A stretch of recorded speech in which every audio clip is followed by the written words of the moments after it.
Good afternoon, or good morning, or good evening, wherever you guys are. Welcome to another Mech Merlin build stream. Got a special treat for all of you today. We are building the Xeno 75, a board that's been in, group buy, shipping, somewhere in between there for like over a year. And I finally received it around February. And it's taken a few months to try and gather all the parts to build it, but I'm impatient. I was really hoping to build this after I got GMK Olivia++, but, let's see, after last week's build, the Jupiter 75, this is a customer build by the way, I realized that I really do miss the 75% layout. And I want my own, you know? But Merlin, you've got a Satisfaction 75, why don't you just use that? That is correct. I do like that layout, but as it stands, the OLED that's on it won't ever turn off unless you unplug the board. And there is such a thing as OLED burn-in, so I've been very careful to leave it plugged in and all that. So I would very much appreciate a board that doesn't have that problem. So hopefully the Xeno 75 will solve all of that. We'll see though, we'll see. Let's see, let's start up some music for you all. Most important question of the day. Merlin, what are you drinking? I'm drinking Bundaberg again. Bundaberg ginger beer, Australian family owned. As I said a while ago, I picked up a 12-pack of these, and I just have so many of them, I guess. Yeah. I've decided to put it into a mason jar, like so. If I'm not mistaken, I think these are one of the mason jars that we used for our wedding. Yeah, we had quite a few of them. Alright. Yeah. So after this build, I can finally return this board to the customer. I usually hold on to boards for a week, and I was gonna pack this up and mail it off. And I was like, no, but I like 75 so much. Where do I get my ginger beer? This one in particular I picked up at Costco. Costco sells a 12-pack, but I've seen them in... Let's see, where have I seen them? I've seen them in smaller grocery stores, actually. That and Whole Foods, probably? Maybe? Not sure. But yeah, this one's an empty one already. It fits nicely into a mason jar. There's a screw on my desk. Oh yeah, this guy right there. Screw! Guess it fell off, jeez. Add some whiskey and lime and you're set? I feel like I've tried that, but Bundaberg ginger beer is so good that the whiskey kinda upsets the flavoring. So I would rather not. I think last time or something, it was Zark recommended I put rum in it. So I did put rum in it, and I hated it. I put rum and lime in it, and I was just kind of like, nah. I prefer it clean. All right. Let's see. Let's go pull out this board. Let's go pull out this board.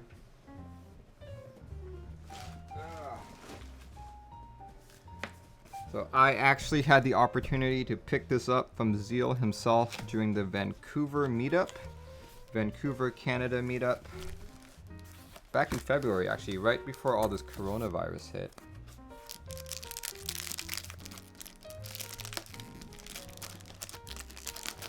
Alright, let's pull this out. Oh my gosh. So that was not what it was supposed to ship in. It was part of another FedEx box. So triple box board. You guys can see that is the Xeno. Oh! Yep, I'm still using the Jupiter 75, last week's board. This is the Xeno. But before we open it up, I do want to talk about some of the specs. If you guys have never heard of this board before,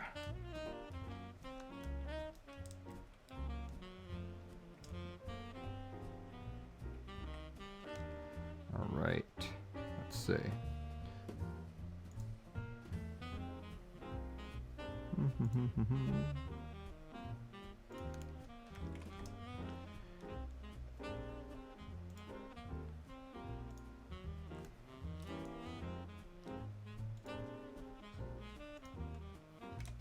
There we go.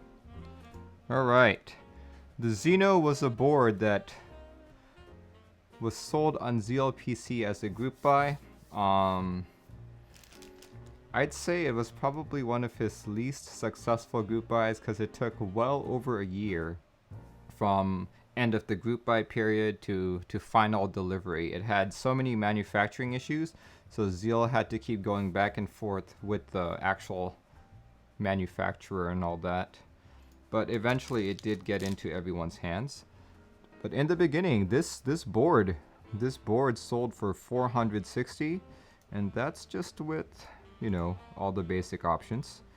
It's sold in black, silver, purple. You had the option for rose gold or silver or black plates. Of course, you could buy switches. See, it had a Wilbur design WT75A PCB. So of course, this comes with VIA out of the box. Oh, here we go, look. Group buy ran from November 26, 2018 to February 15th, 2019, but delivery was earlier this year. Yeah. Let's see, what else can we find out about this? 7-degree typing angle, top mounted, USB-C, QMK compatible, black and copper aesthetics, PCB by Wilbur, factory soldered SMD parts. Bottom row only has 2 layouts. Let's see, 3 1.25Us, 6.25, and 2 1.25s, or the 1.5, 1.5, 7, and then 1.5. Regular stepped caps lock support and split backspace support. Total weight before PCB, 2.4 kilograms, all that good stuff. And of course, you could always buy extra parts. This particular build, I am building with, let's see, do I have this right? Go. I am building it with Alpaca linears. Reason why I do bring this up is because this is turning out to be one of my favorite linear switches. And, you know, make sure if this is something you guys are interested in to sign up for restock notifications. They are supposedly restocking sometime this month. Supposedly. So they come in silent variants and regular variants. Actually, I believe the silent ones were still in stock last week. Not sure, not sure. This is Prime KB, by the way, all the way in Texas. I see a question here. Laxus says, how do you deal with the sadness of your group buy being delayed? I think it's just something that you come to expect when you're part of this hobby. I've never been fortunate enough to be in a group buy where everything went smoothly, everything arrived on time. I don't actually think any of that. I actually don't think I've never seen a group buy that's done that. We'll see though. We'll see though. Let's see, so I'm building it with these Alpacas, and let's see, what else? I have filmed all of these Alpacas with thick film. I like to hang out on the KBD fans Discord, and there's a gentleman there named Jinra who 3D prints a lot of his films. These are thicker films than the TX films, and I decided to give it a try. Yeah, he's located in California. He typically ships the same day that you order, and he just puts it in a little envelope. So it gets to you really, really quick. I believe since I ordered later in the evening, he shipped it the following day, and I got it within a day, right? Yeah, look at that. But these are fairly cheap. I think I ordered 300 or so. Yeah, he gives you a quick how-to and a typing test if you're interested. I've actually also lubed my Alpacas. I highly recommend Krytox 205G0. As some of you know, I like to use project keyboard stuff, mainly because I just got one of them and it's lasted me this entire time. Yeah, I know it's $40, but there really is a lot in there. You know, I feel like, gosh, with lubing stabilizers, lubing switches, I've gone maybe, I think about 15, 16 keyboards, right? Look at how much I've got left. That is so much left. Holy cow. Look at that. Yeah, gosh, I feel like I could do another 30 boards with these. Who knows? How much? 5 milliliters? These are 15 milliliters. Check it out. 15 milliliters. But yeah, here, let me just link all of the stuff into chat right now. That's the Xeno. Those are the Alpacas. These are generous thick films. And it's the Project Keyboard stuff. Right there. Alright. Time to build this bad boy. Okay. So this is actually like my third unboxing on stream. I've unboxed it several times. I just never built it quite yet. So let's see, where's that flap?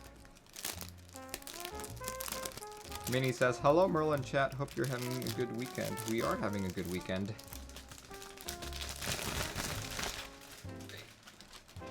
There we go. Have I already lubed the switches? Yes, I have. There we go. One thing I love about Zeal PC's boards, actually I don't think he'll be making any more boards, but I've always enjoyed his unboxing experience. They are a very different unboxing experience from the rest of his switches. Let's see. Yeah, I've already lubed all of the switches. Because if I had to do switch lubing while I was doing a build stream, that would take like 6 years. I'm gonna have to like remove this sash bit.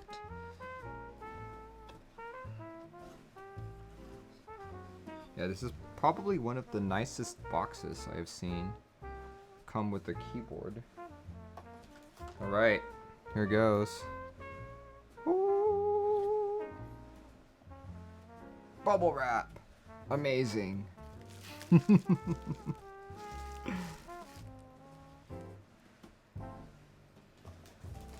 we go. It's a really nice box. I agree. Let's see. Trying to figure out, trying to remember how this call comes out.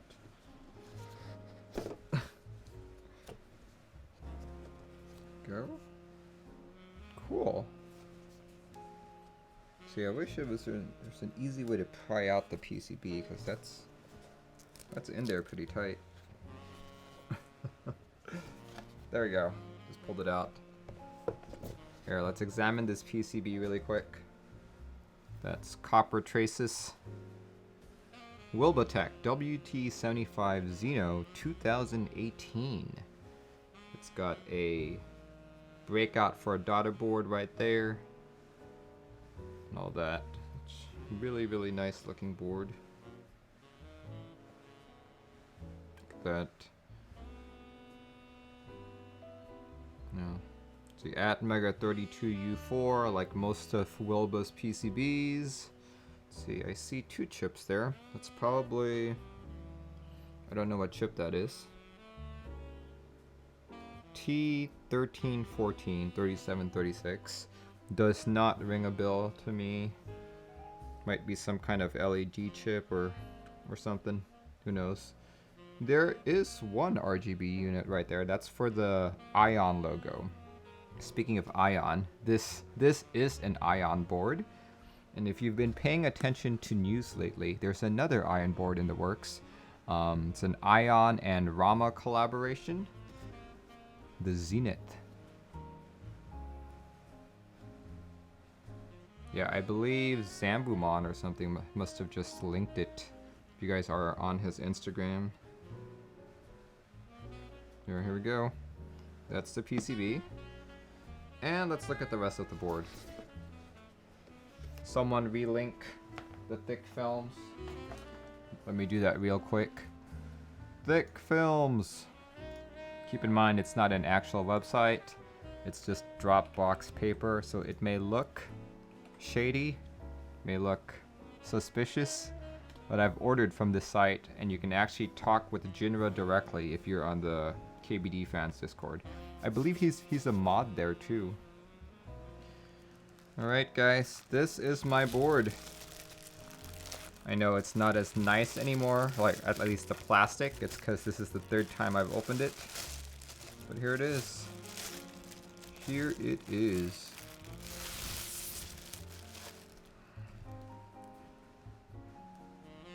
Super shiny. That is in fact a rose gold plate. I know it looks kind of copperish, but to me that is definitely rose gold. I also have a rose gold bottom weight. Look at that. This is quite a heavy board. Look, you can see my reflection. Hi! That's sexy. It is sexy indeed. Oh man, yeah. Just holding this, just the case without the PCB and the switches, this is already heavier than the Jupiter 75. Oh, I'm gonna be so happy with this. Look at that. Look at that. Whew. Man. Mr. Petrov subscribed at tier 1. Thank you, man. Subscribed for 15 months. Currently on a 15-month streak. Dang.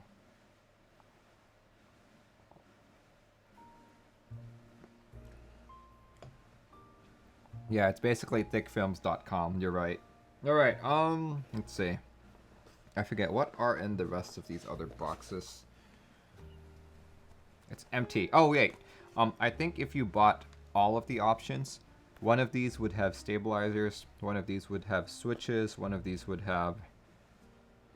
What else comes in a board? Lube, maybe? Oh, look, see? These are the stabs. That's one right there. It's literally a kit.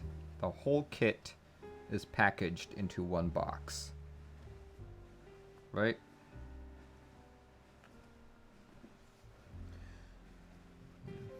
It's funny that he gave me all of these stab wires, but I'm not seeing any stabs anywhere. Nope, there's nothing in there either. It's empty. How about this box right there? I love the packaging, I know, right?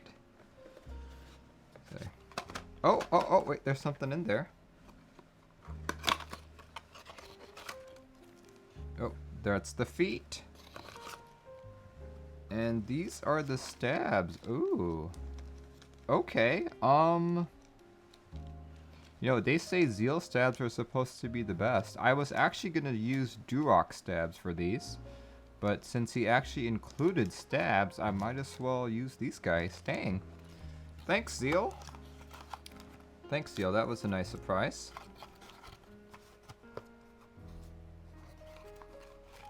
Alright. Yeah, that's a very nice surprise. Okay, wow. That was one of the best unboxing experiences that I've ever had, to be honest.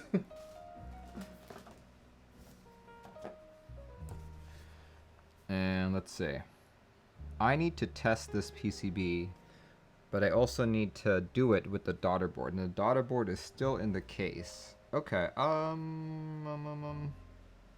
you know what, regardless, I think I'm gonna start with lubing the stabs, just cause no matter what build you have, even if the PCB in this board is trash, I will have use for these stabs. Let's pull them out. Oh, it's going. Oop. It went in deep. Shoots. I think I pushed in that stab wire. Hold on. Holy cow.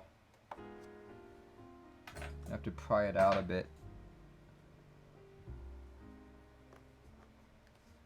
There we go. I got it. It went all the way into the foam.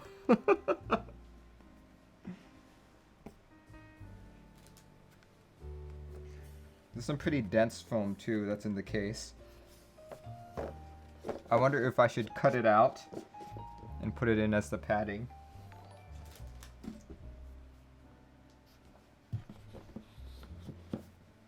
Alright, alright. Here goes.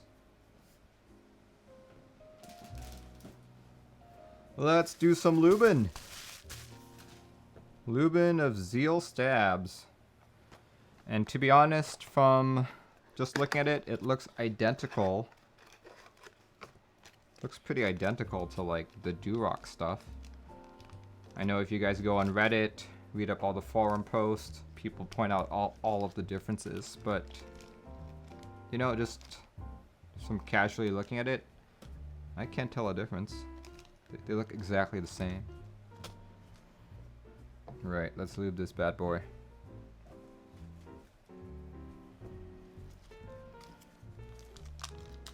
Unicorn says, ooh, shiny. Shiny indeed. Like, I did not know that these came with stabs. That's really cool. So that means I actually had one set of stabs left, and I was a little bit worried. I was like, okay, so what if I build my Xeno, and then another board comes in, right, that I want to build. I literally can't find stabs anywhere else. So I was just like mulling over the fact that once I use my last set of stabs, I won't be building a board for a while. But now I don't need to worry about that at all. All is good.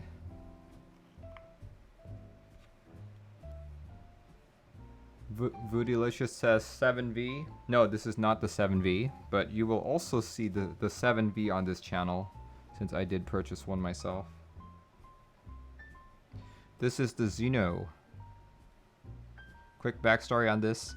I actually sold my Duck Octagon so that I could finance this purchase.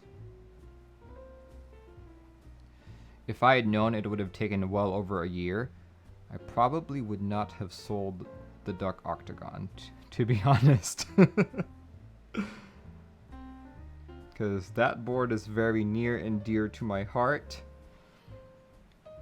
It is the board that I learned QMK on, and to let it go was really something that hurt.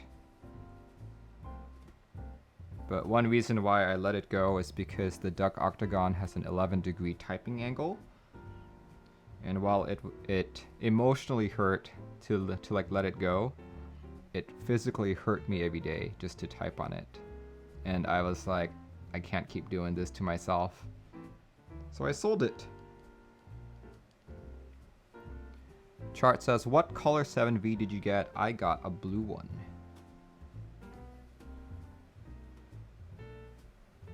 I'm trying to have a different color for all the 75s that I own.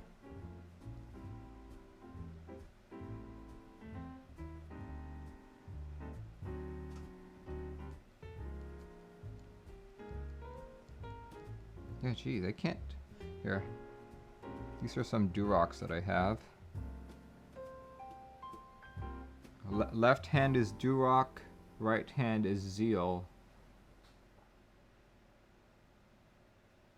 I can't see a difference. I really can't.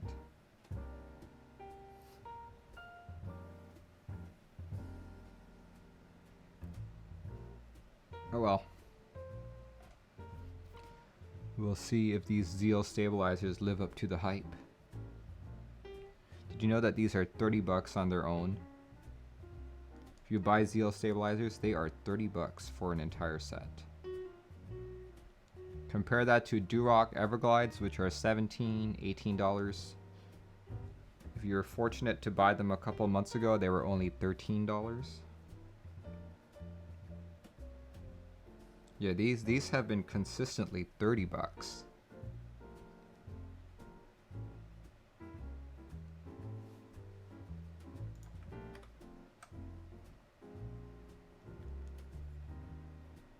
Right. I'm gonna just hurry up and lube these because I really, really want to build this board.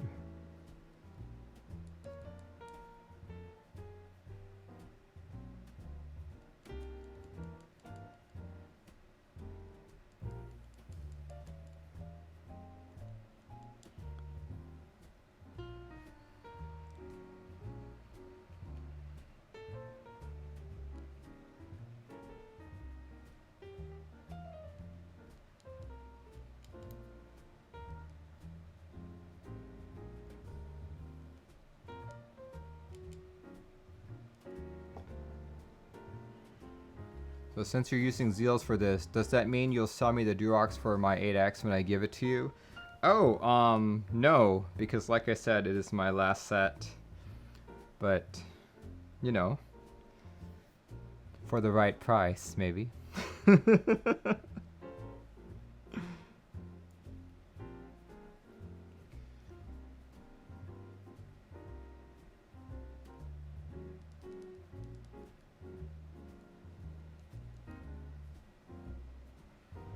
You spaced out what I said about the stab prices. Yeah, Zeal stabs, which I visually can't tell a difference between, sell for 30. Duroc Everglides sell for 17. And I'll say that again. They look exactly the same. But I'm sure if you read up on the literature, like on Keycap and on Reddit, you'll find people more knowledgeable than me talking about all the minute differences. Like, don't get me wrong. They are different. But is the difference big enough to warrant the price change? That's something for you to decide on your own.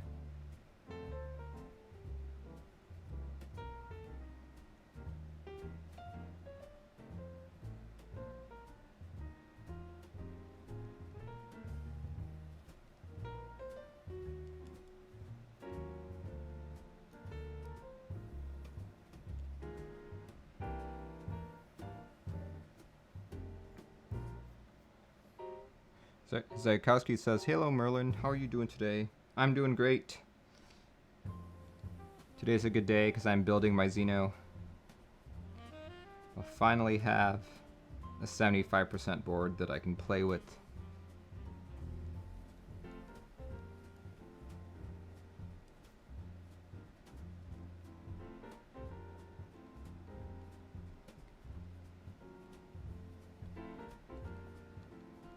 Ducky 1-2 Mini or An Pro. I like Ducky boards, so I always say go for Ducky. But the An Pro is indeed cheaper, and I've seen all the demos where like people control the lighting with their apps, with their smartphone apps. So, you know, I think either or would be good. I've owned neither. So whatever I say about them is just hearsay.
Alright, last set of stabs. We can go on to testing the PCB. No, it's not very often that a Wilbur PCB fails, but it does happen, so it's still good to test it. No matter how good the PCB designer is, you always have to factor in the manufacturing.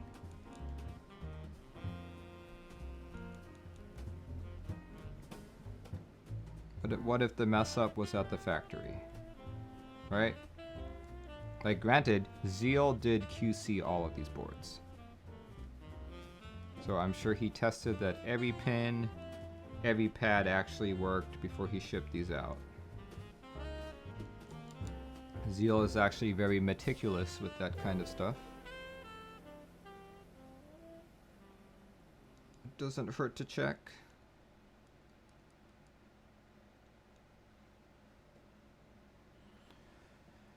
Your Zeal stabs pop the wire in the spacebar and backspace. Every time you change keycaps, drove me nuts. I've yet to have that issue with my Durock stabs. Interesting.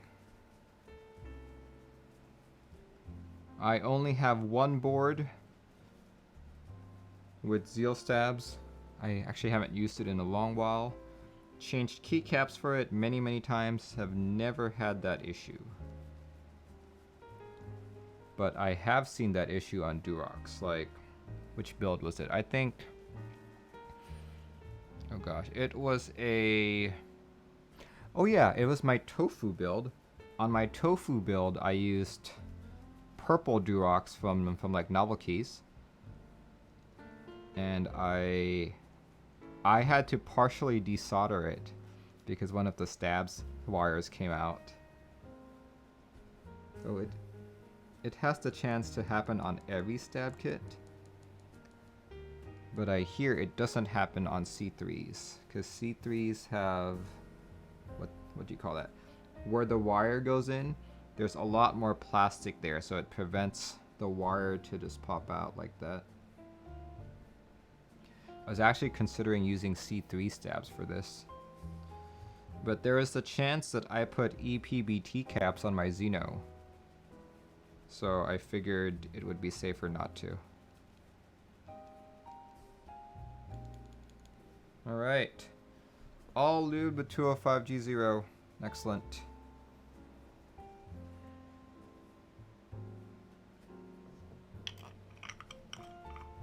Let's get those wires and that Permatex grease. Dielectric grease.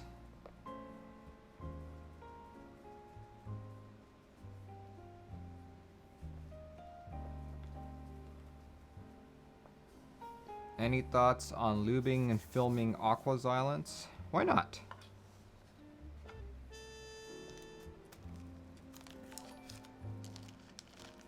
Found that linear switches always benefit from lube of some sort.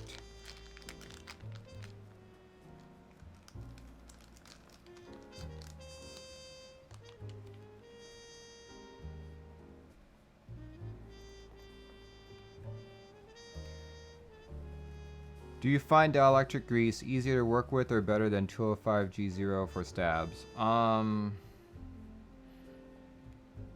Dielectric grease is a lot thicker.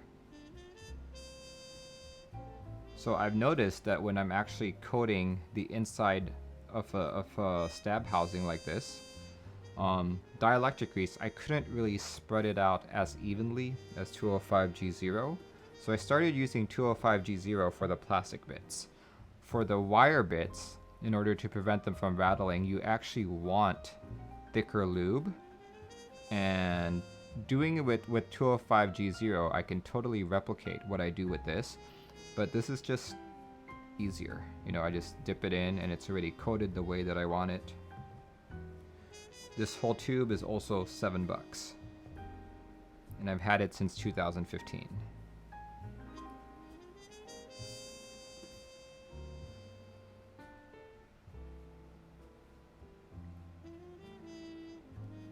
I originally bought it to do stuff with my spark plugs.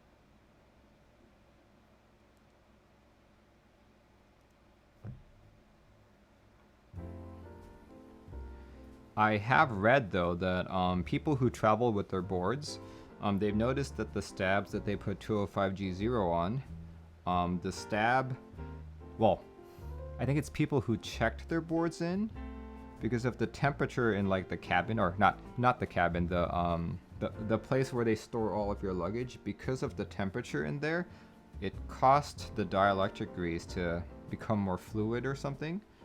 So people noticed that it just like their boards didn't feel right anymore. But my answer to that is, why would you check your board into check-in? You know, just carry it with you if you can.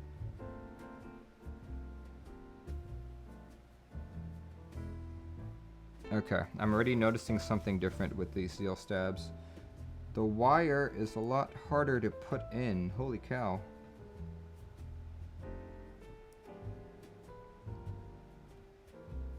Oh, there we go. Just as I said, it was harder to put in. There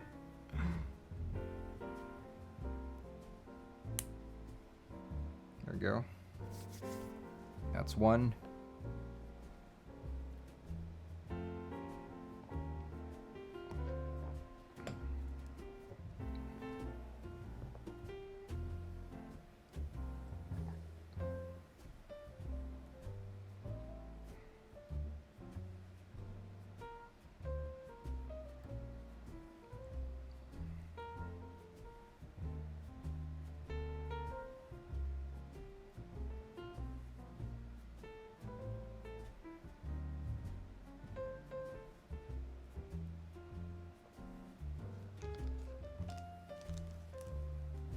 Huh.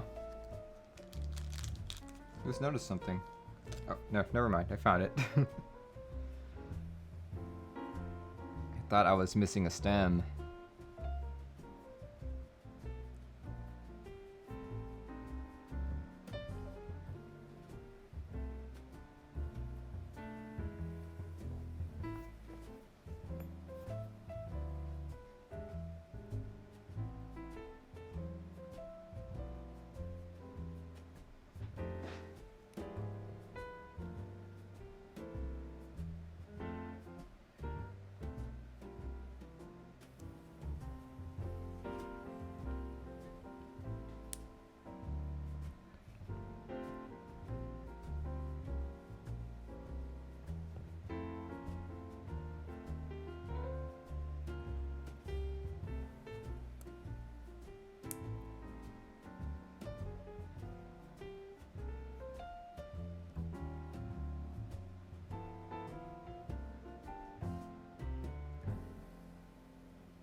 No.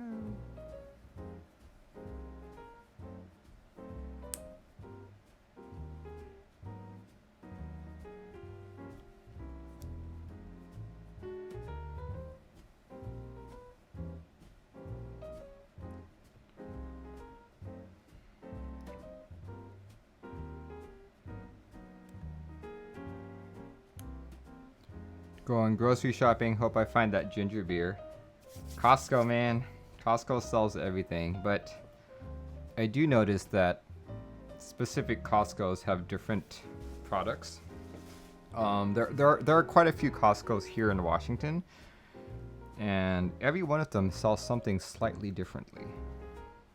For example, I'm not sure if that's true anymore because I haven't been back to the Seattle Costco in the longest time. But if you go to the Seattle Costco, the one located on 4th Avenue, the biggest one, they sell coffins.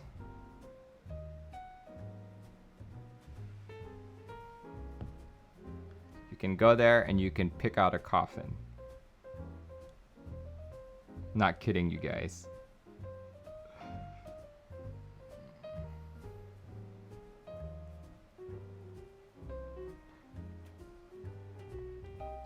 I went up to the salesman there and be like, since this is Costco, do you sell family size? Family pack?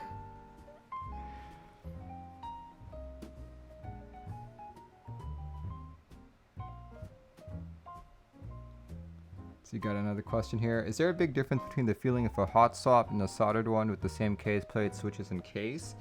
I would not think so.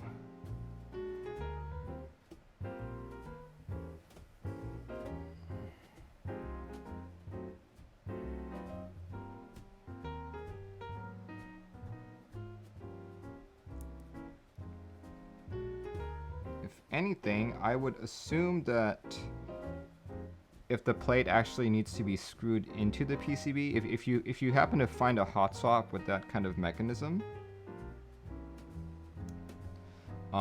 it might result in a stiffer feel.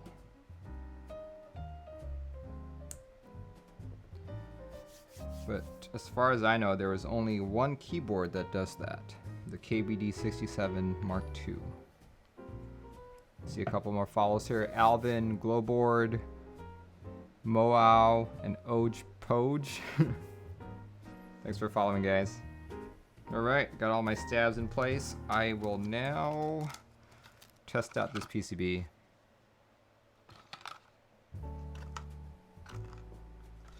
Let's test out this PCB. And as I said earlier, in order to do that, I actually need to take out the case.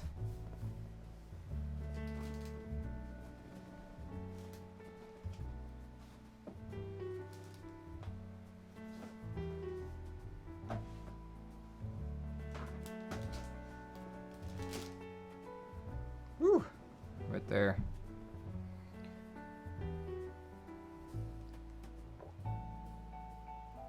Any hot swap 6065 PCB recommendation? Most hot swaps you'll find that are available, well, available but maybe not in stock, are on KBD fans. A upcoming 65 that is hot swap is going to be on Novelkeys. The NK65. Let me pull that out real quick.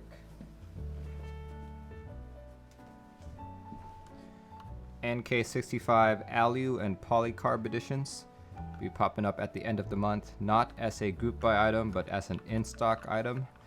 Alu, I believe, will be 180 bucks. The Polycarb variant will be 80, 90 bucks or something.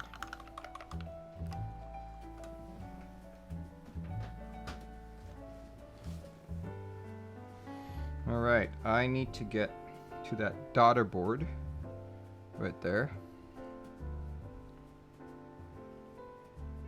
Okay, let's take this apart.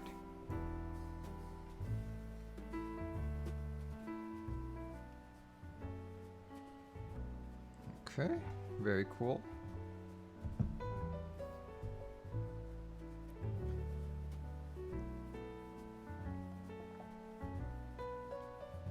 NK entry edition is going to be 95. Awesome. Have I tried Super Lube oil with PTFE on switches? I believe back in the day, like 2014, 2013 timeframe, that's what people did.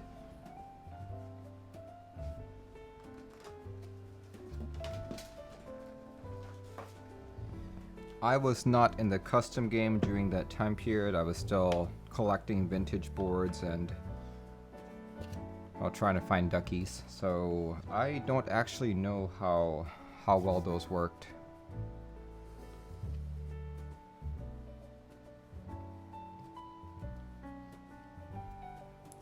Do I have any video guides on rotary encoders? No, I do not. But there is plenty of documentation on the QMK website explaining how those work.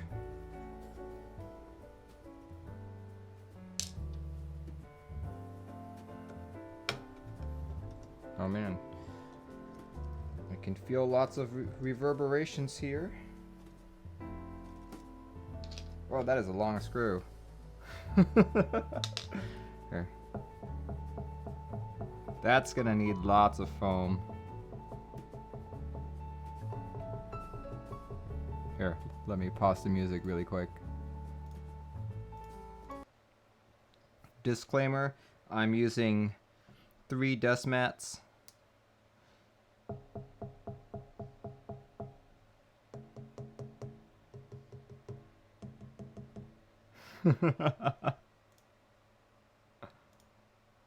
Hopefully you guys all heard that.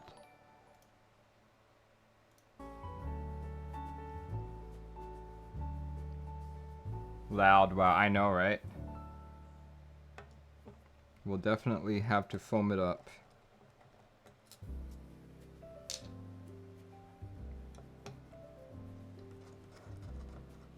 Can you use Krytox 205G2 on switches? I've never actually tried.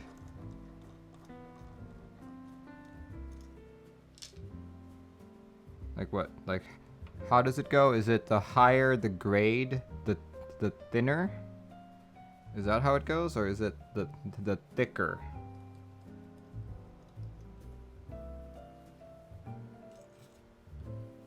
Basically, G0 is like the thickest that you would want to go. Higher the grade, the thicker. Okay, if that's the case, then I would probably dissuade you from trying G2.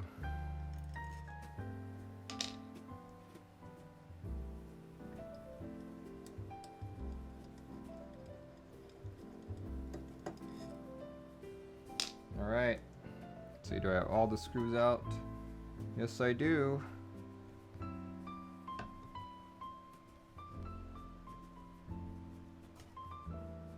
Ta-da! There it is. That is the top mount plate. Very cool. Very cool. And now that I've opened it up, I can see this is the first time that I'm opening it up. If you guys take a peek on it, you'll see there are multiple scratches. Multiple scratches on the PVD rose gold plate. I see a pretty large one there. There. There.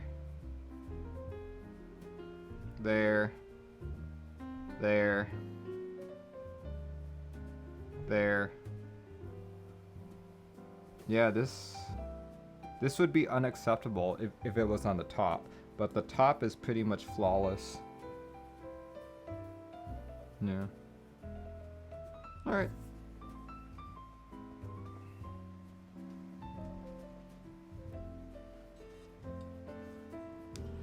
Alright, here we go. This is the daughter board.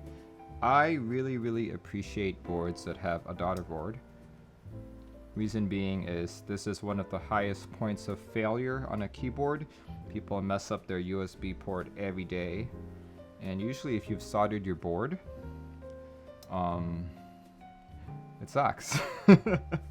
That's all I can say. It sucks because you're gonna have to desolder your entire board again once you get a replacement board. But with this, no problem. Just replace that guy right there.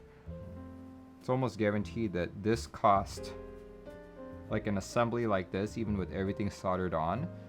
Here, see if I can bring it up closer. Just turn on the light on my camera. There we go. See? An assembly like that will probably at most cost maybe $7. $7.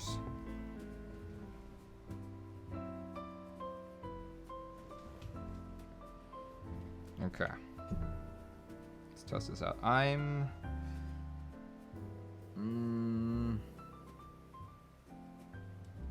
See what's the best way for me to test this. I'm gonna do it this way. Put some bubble wrap there.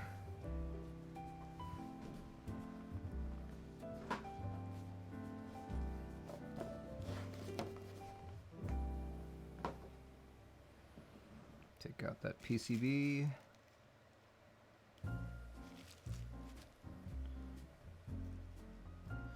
Make sure it plugs in the correct way. That would be, the pins are on top. Alright. So we can do it this way. Yeah, let's just do it this way.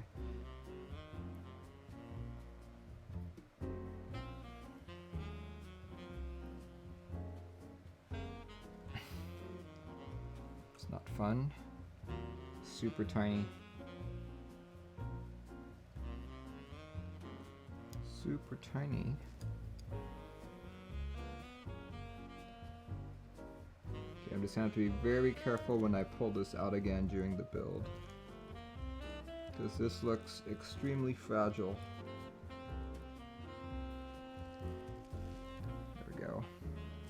that.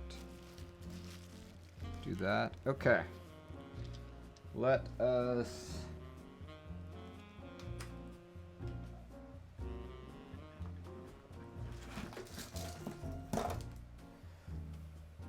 Let me grab a spare USB cable here. Right. Hopefully the board lights up, right?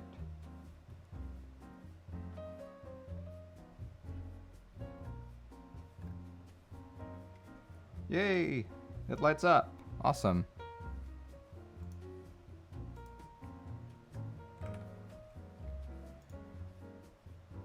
Right, next thing that we gotta do is actually test the PCB.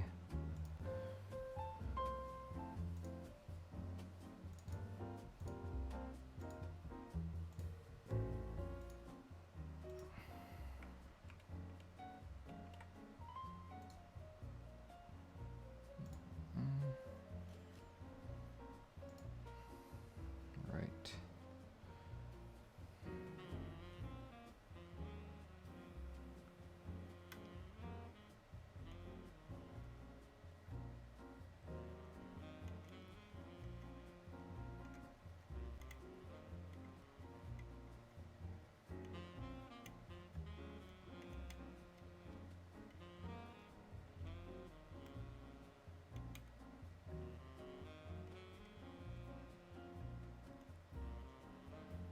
So far, so good.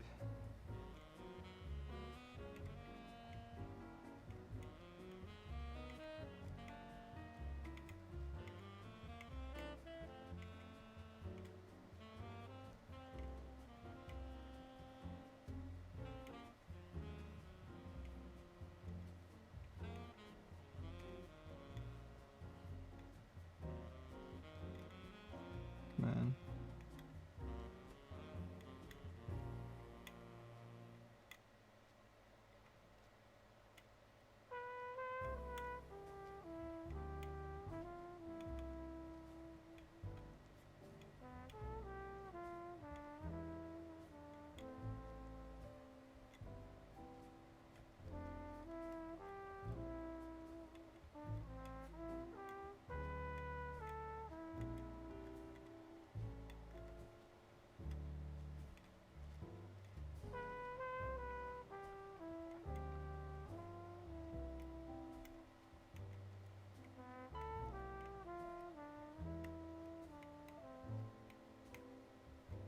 Uh-oh, that V key. Oh, there we go.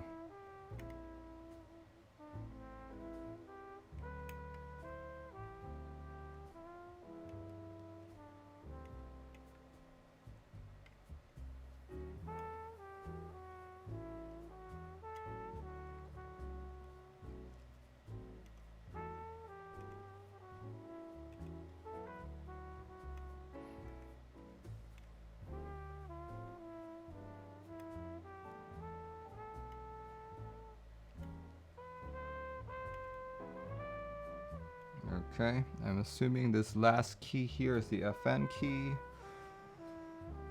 Let's simulate holding the FN key.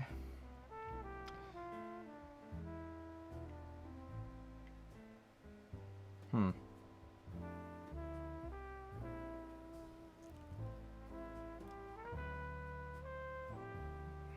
know what? This board should have VIA, but since the board took so long and VIA literally changed over the course of a year, it might have a very old version of VIA. Let me just check that out really quick.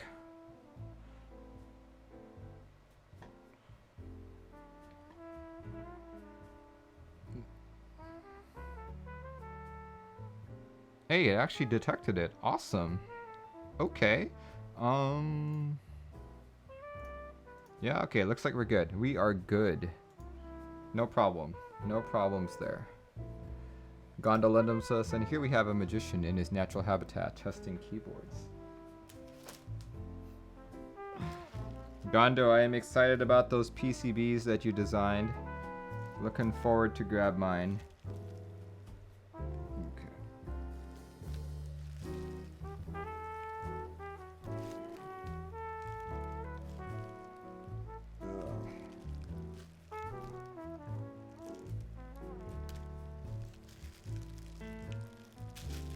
There we go. Removed it.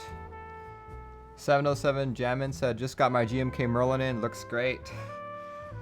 I cry. I literally think I'm going to be the last person to grab GMK Merlin. I think I'm gonna be the last person, to be honest. Everyone's gonna be like, hey Merlin, I got it. It looks great. Merlin, Merlin, Merlin, blah, blah, blah. Yeah, I'm still waiting for mine.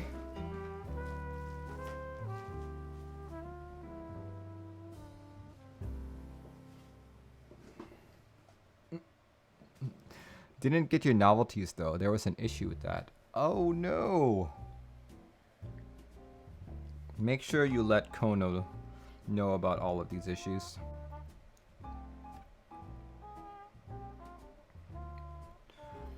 It's been quite the conundrum.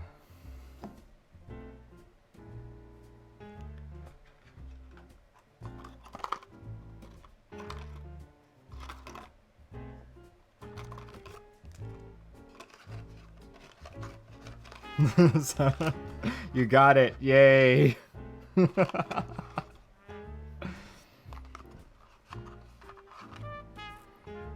It always makes me feel warm inside when people laugh at my puns.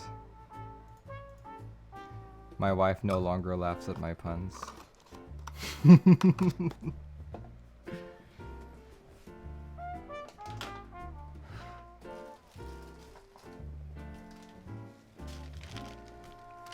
Alright. Guys, before I put any of these stabilizers on, just want to point out again how beautiful this PCB is. If you guys ever get the chance to buy a Wilba design PCB, this is an example of what you get. Absolutely gorgeous. Check it out. It's like a work of art. I've been meaning to like reach out to Wilba and be like, hey, if you know of any customers who've completely botched their PCB, like it doesn't work, I'd be happy to buy some of them just so I could frame it up.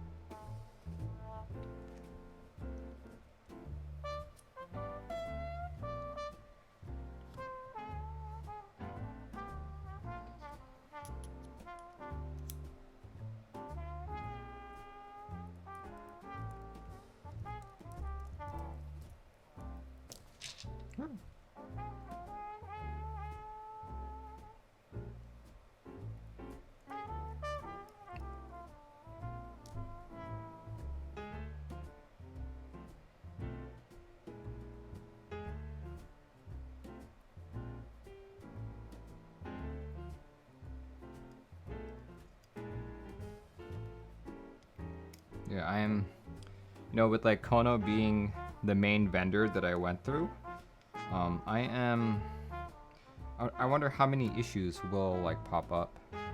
Is that a Wilba or Gondolendron PCB? This is a Wilba PCB.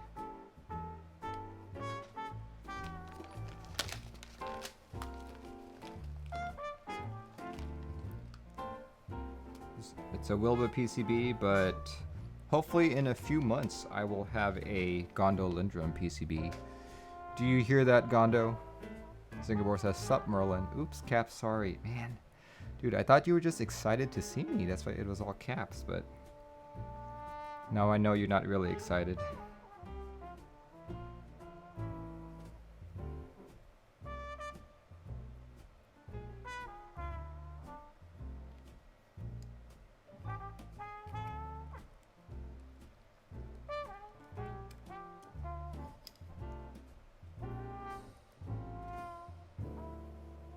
Excited to see you, unlike this guy.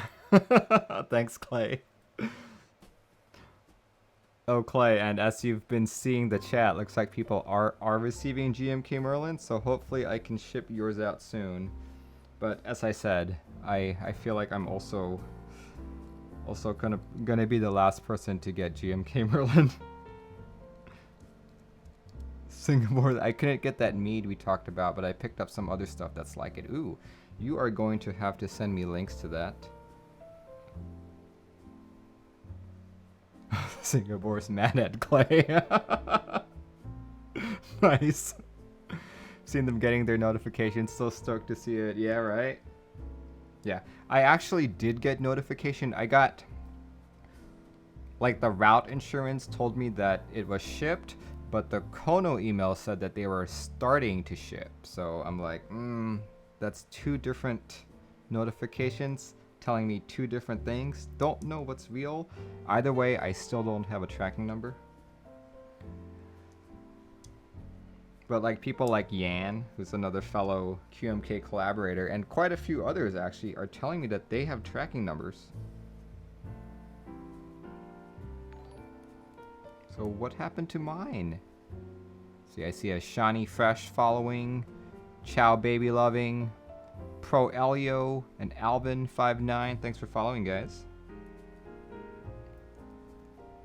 You got a FedEx email today from Merlin? Really? I have not received anything. Nothing at all.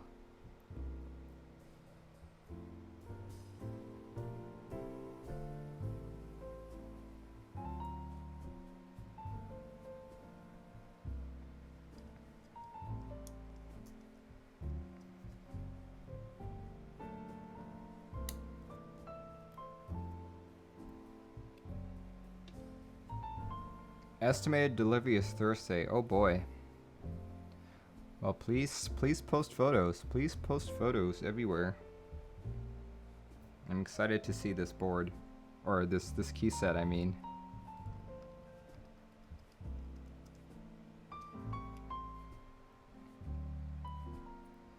Let's see who was on. 707 Jammin'. What did your tracking say? What was your estimated date of delivery? Oh wait, hold on. No, you said you just got it. Okay, never mind. You'd think it would go very well with the smoked polycarb Timo V2. Oh yes. I'm actually doing some mailroom stuff today. I have a bunch of stuff to send out to people, so I've been packing. I'm still in the middle of painters coming in to repaint my walls because of my water leak incident. So I'd say a majority of my possessions are just in boxes in my living room at this moment.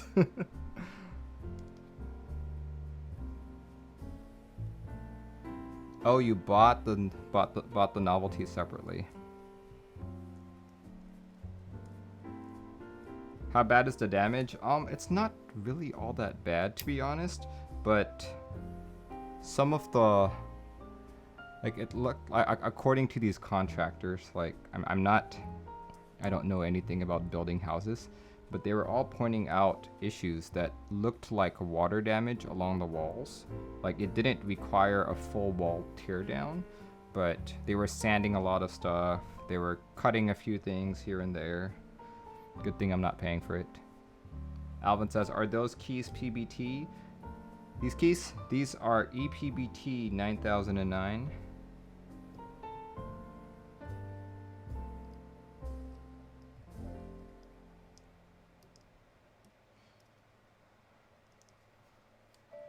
Yeah, so most of the damage is actually in my bedroom closet, which is where we detected all of the leaking.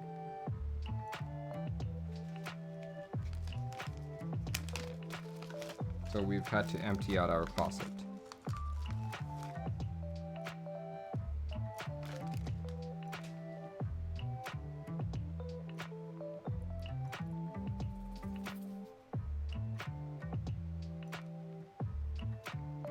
And as some of you know, I was doing streams from like a hotel room, and I just so happened to pick the worst hotel to stay in. I was overlooking all of the Bellevue riots for Black Lives Matters and like all that. I was like, doesn't seem very safe to go out right now when I see cops tear gassing people. This is like what, two weeks ago or something?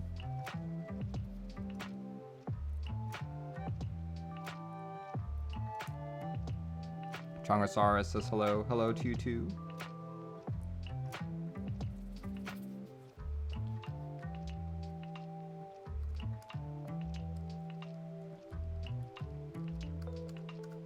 Yep, this is indeed the Xeno. Finally building it. This will be probably my highest end 75%.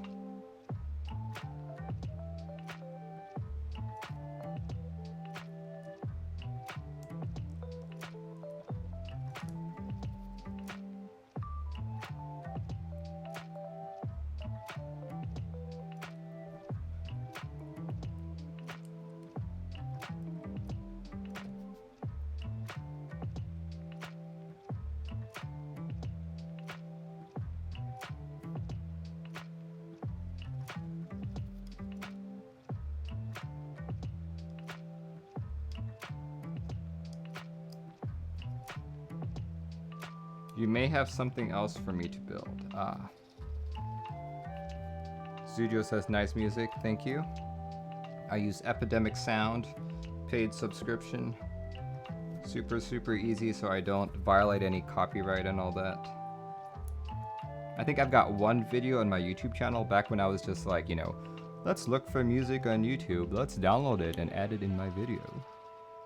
I got like a copyright strike there and I'm like, what? Like, I've learned that even if they say, like, if you go on YouTube and it says, oh, these are copyright free, these are royalty free, blah blah blah, you can still get called out on that. So yeah, try to look for something better. Actually, let's see, I think it was Nathan who recommended Epidemic Sound to me.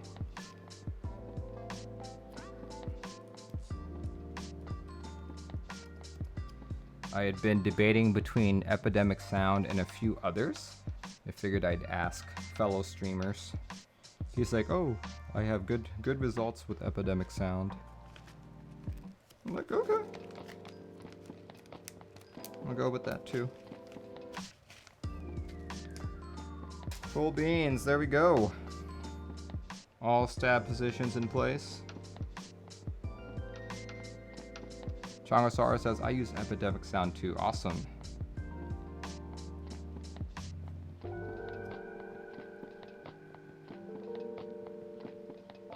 Oh no, I've already drank more than half of it, and I haven't even begun soldering. Let's see. Let's clear off a few things from my desk.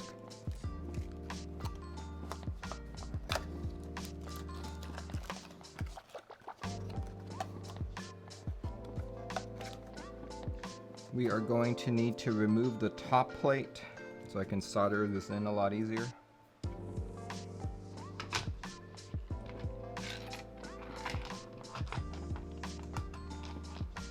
Go.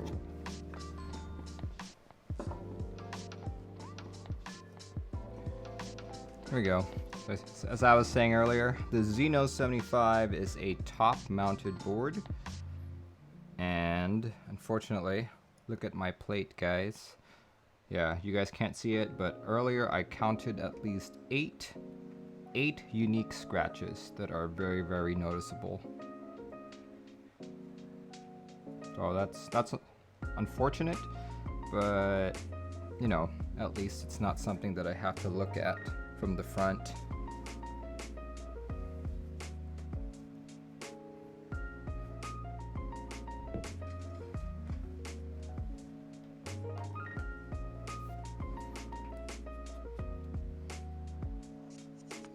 These are also hex. Perfect.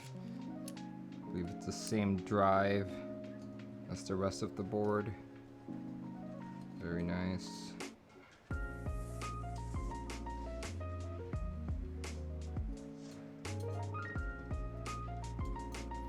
feel like I need to wear gloves for this so I don't add any more fingerprints. I'm gonna grab some gloves.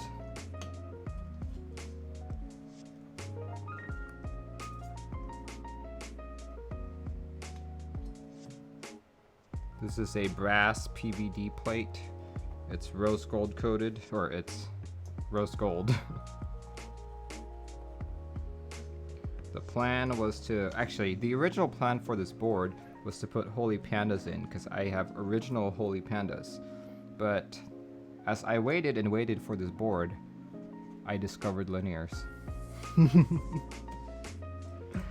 I discovered that linears were in fact the superior switch, not tactiles.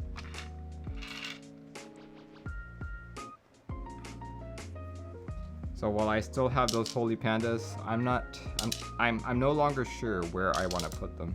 But let me grab some gloves really quick.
Alright. 707 Javin says true. Linears. Did your first build with Holy Pandas and my second one with NOS Vintage Blacks, and I don't think I'll ever do another tactile build. I know the feeling, man. Like this Jupiter 75, I built this with, yeah, these were 65G Zeal V2s. And just typing on it all week, I realized that I used to love these switches, but not anymore. It's truly a weird feeling. So here we go. Did I get all the screws out? Yes, I did. Awesome. I will not be putting fingerprints on my brass plate.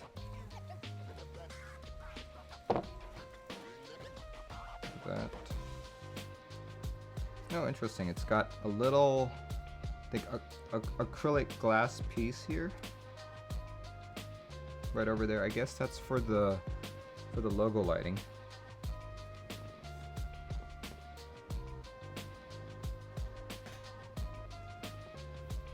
Let's see.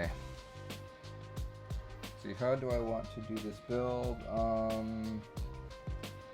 Usually for stiffer plates, I like to clip the switches in first. So I will do that.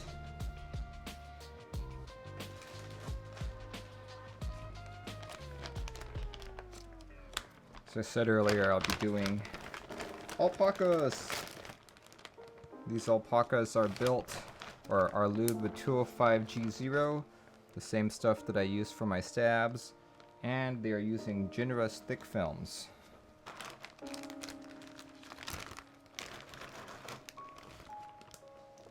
Let's see.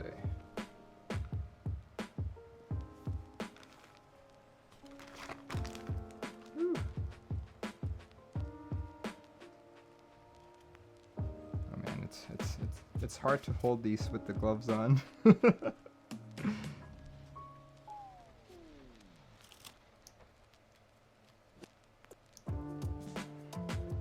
Alpacas, yeah, alpacas indeed.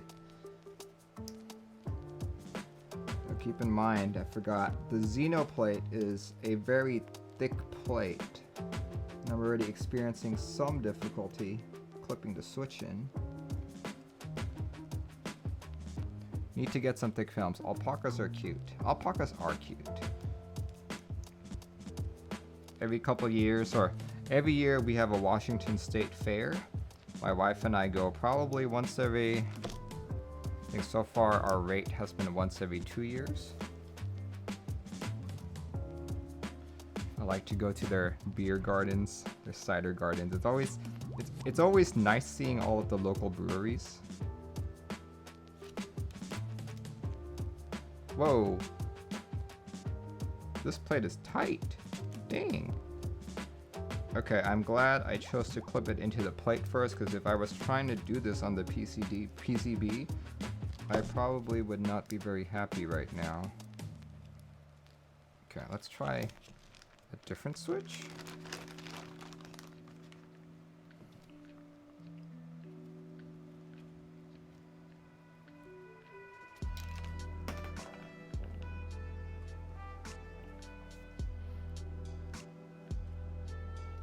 Okay. There we go.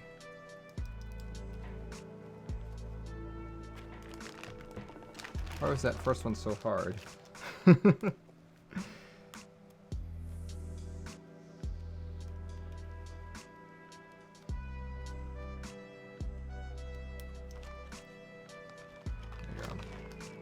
So I did try my best to color match it. I'm like, oh, I've got a rose gold plate. Pink stem should be great, right? Nope. Didn't really color match the way I was hoping. Oh well.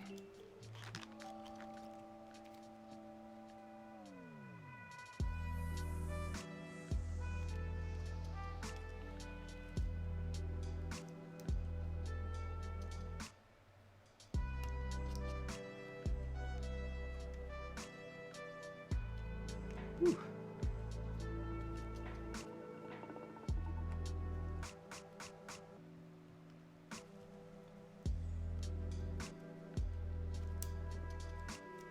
Oh man, let me tighten these gloves up a bit more.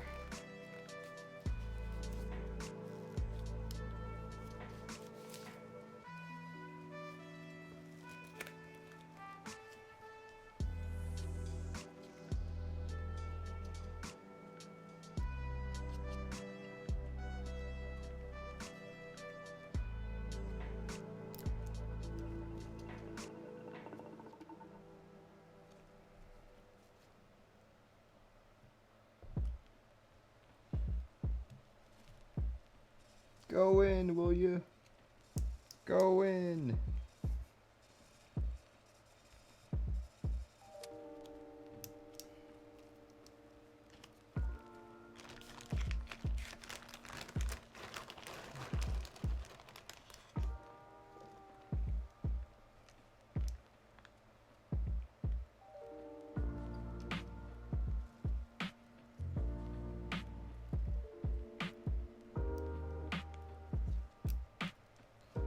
Fluffy was taken says hello, hello to you too. You are in the middle of a 75% keyboard build.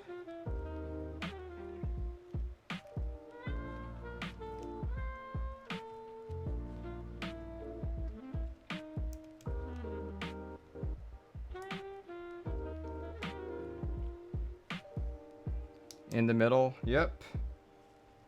I'm trying to put switches into the brass plate, and after I've gotten through all of that, I'll begin soldering. In the middle, like between the PCB and plate? Yes.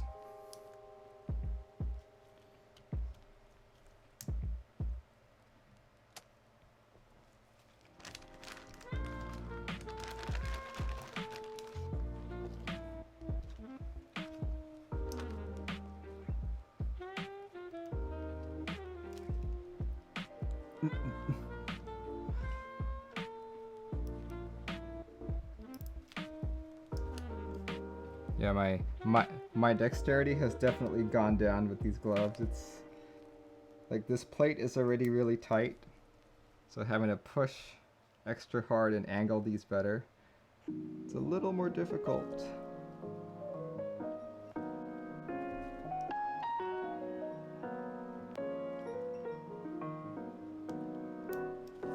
But I am trying to avoid fingerprints That's either one big keyboard or I've shrunken. This, it's a 75%.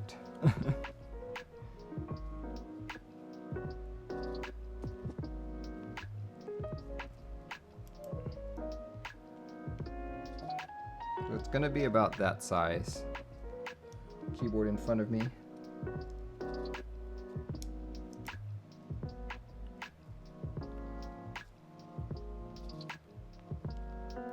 Whew.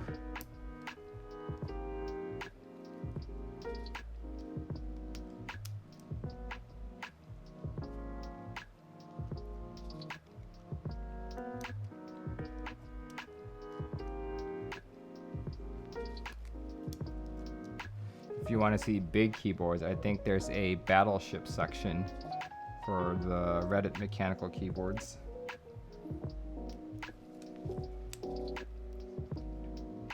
You can see like 200 key keyboards.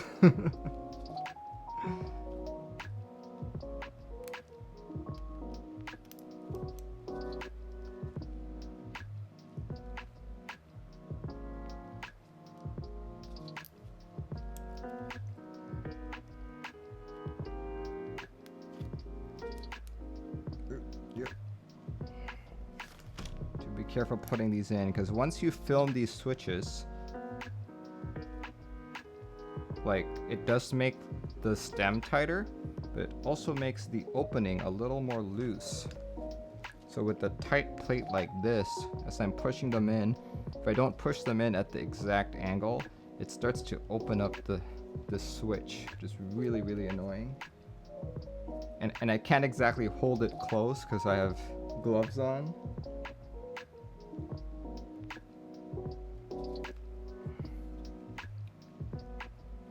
You're thinking big as in can fit an entire human in between the PCB and plate. Oh, yes.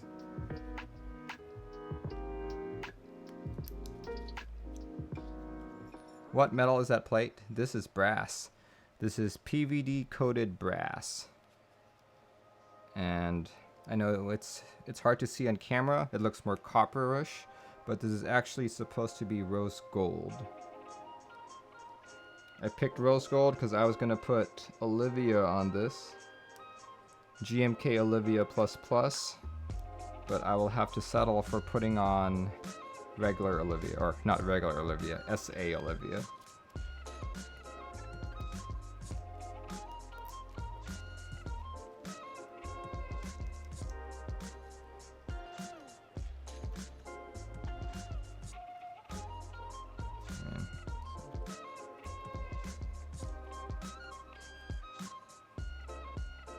Could be a very small human. Could be.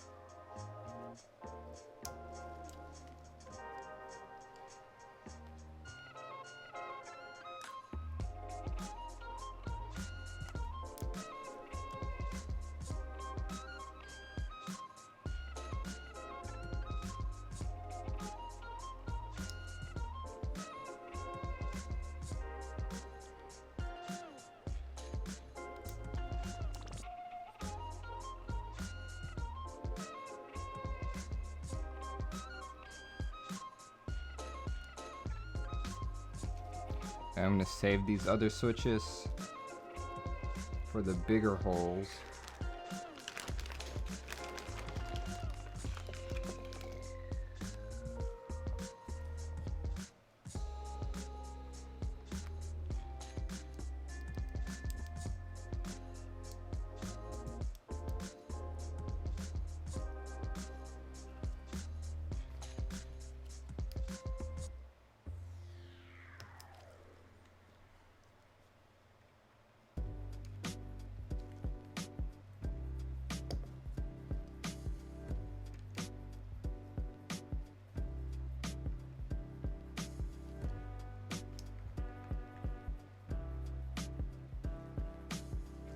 Yeah. Crap, man. Go. That's the way to do it.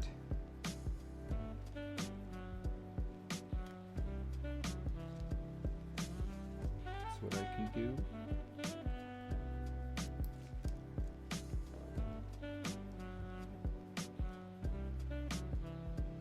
Oh, that's a bad one. Rose gold plate. Yep. It looks more coppery, right?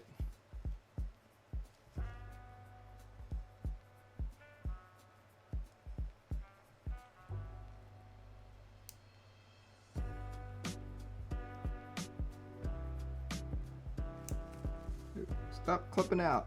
Holy cow. There we go.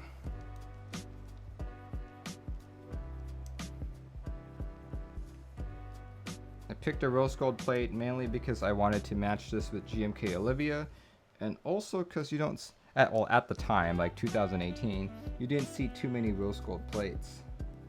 So I wanted to get something different. Something unlike any board that I had. And here I am.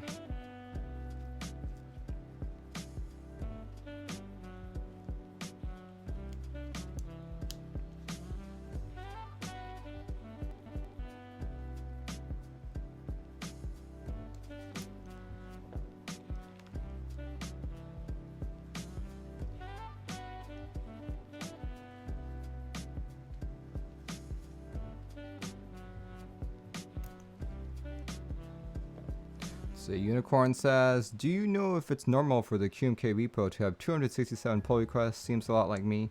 Seems a lot to me. Perhaps they have a backlog to work through. They do. There are only, what? I think there's only 11 collaborators. So there is quite the backlog to work through, and to be honest, I haven't been involved in the pull request as much as I used to. Like, back then, around the 2017-2018 timeframe, I used to review pull requests as I ate breakfast. It was kind of like a way for me to start my day, but now I look at pull requests maybe once every 2 weeks or so.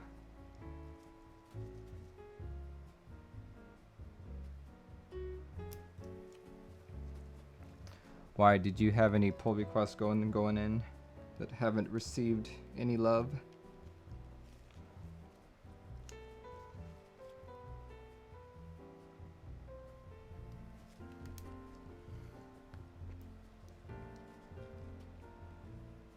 Yeah, we do have more collaborators now, but we also have a lot of other pull requests.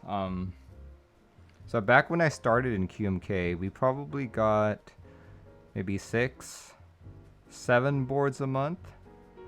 As of last year, we started seeing 30 boards a month.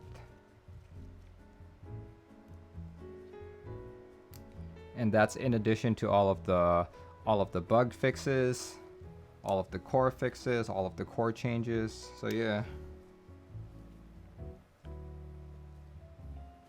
Ah, that's a bad switch. Alright, I am noticing with a thick plate and thick films, the plate itself tends to open up the switch and push out the film. So that switch that I just pulled out, the film actually came out.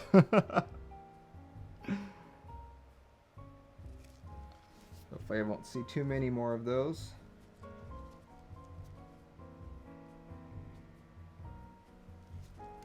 Good thing I have more switches than I need. What's up with those switches? These are Alpacas. I mean, I guess there are somewhat more important things in general, especially in times like these. I'm not sure if you guys saw that PR lately, but someone, let's see, who was it?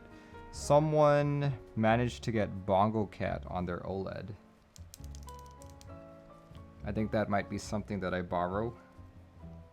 I'm gonna put it on my Satisfaction 75. Why do they pop like that? It's because the thick film is actually really thick. So it doesn't make the switch housing close all the way. So when you're putting it in a thick plate like this, in some cases if you don't put it straight in, it will open up the housing.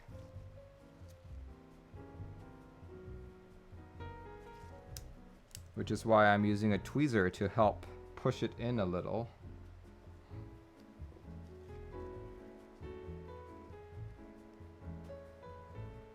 And this makes me glad that I'm doing this rather than doing it one by one into the PCB, because that would have been a nightmare.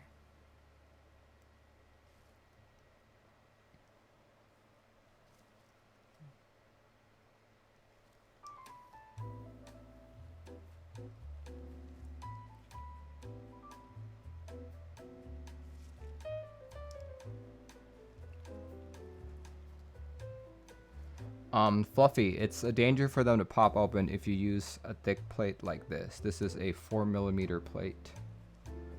There are not too many 4mm plates in the community. In fact, this is probably the only one I've ever encountered.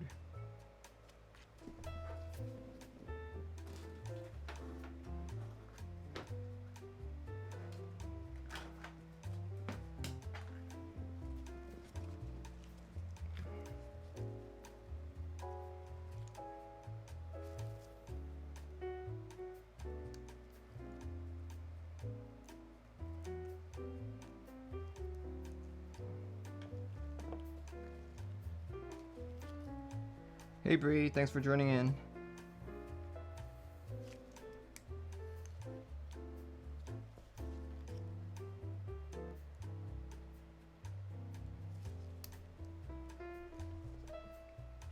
You had a Zephyr for one of the Mechanist boards, had one too, yeah.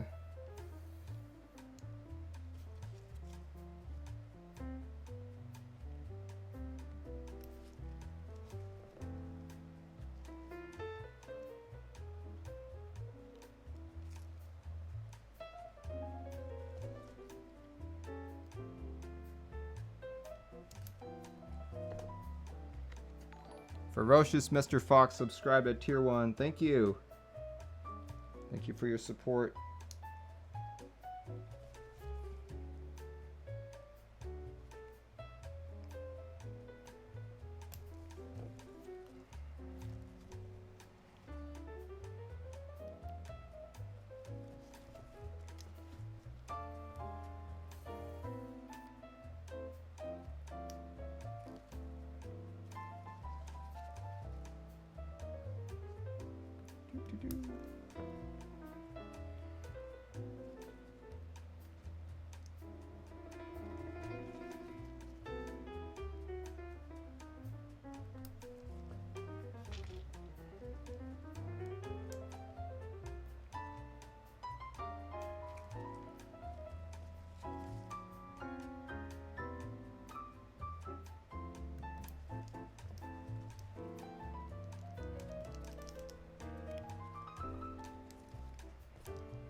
I'm being very careful not to actually contact the brass plate with this. So I don't want any scratches.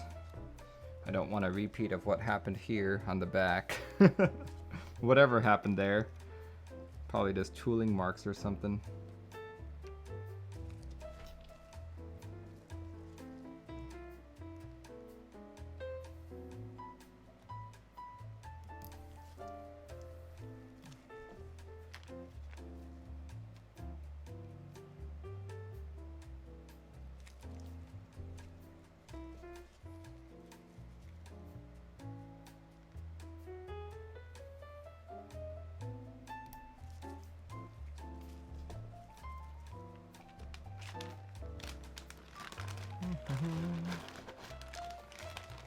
Let's grab more switches. Always prepare more switches than you think you'll need, because occasionally you will find that you have a broken switch.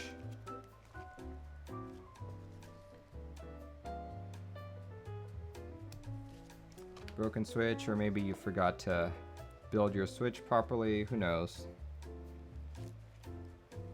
Always prepare more than you need. I think I only need 84 for this build, but I have 94 prepared.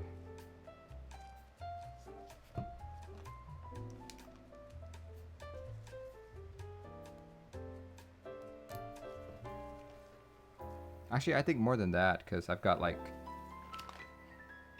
180 of these or so.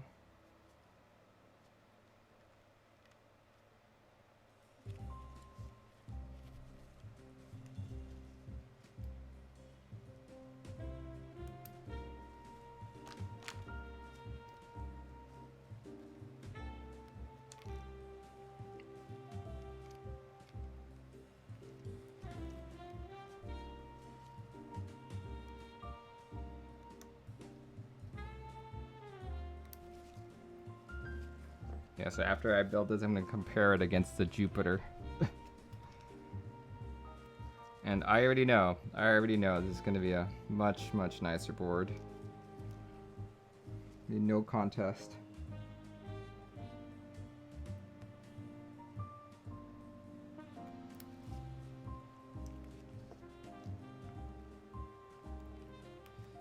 No contest at all.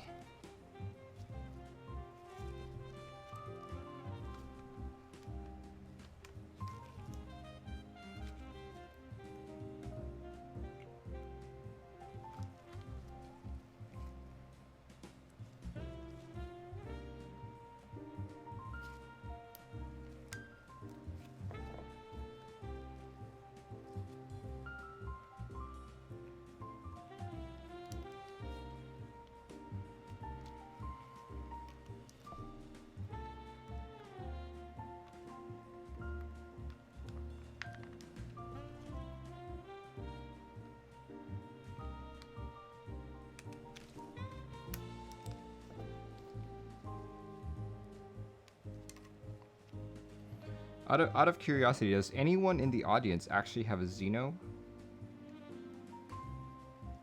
You know, this was one of the rarer boards, just because of all of the mistakes, or actually, I'm not sure if they're mistakes, but just all the delays that occurred and all that.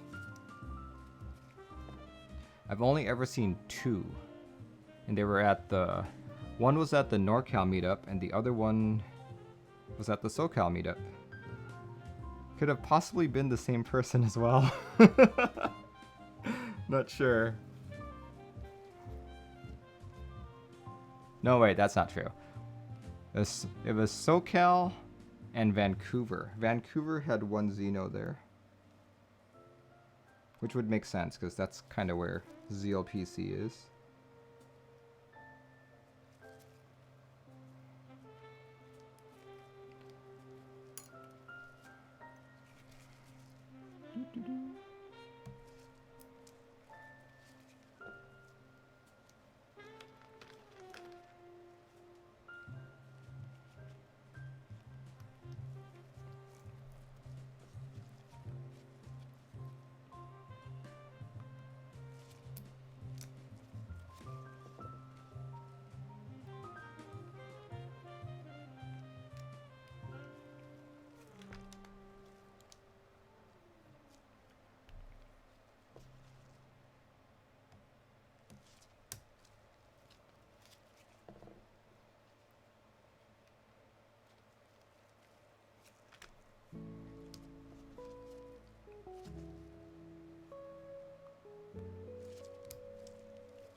I take that as a no. No one's saying that they have Xeno.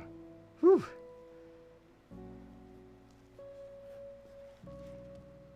Did anyone get in on the recent 7V? Because that's probably the next 75 that I build after this.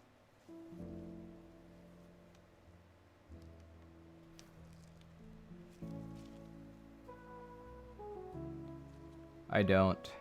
And no, says Unicorn.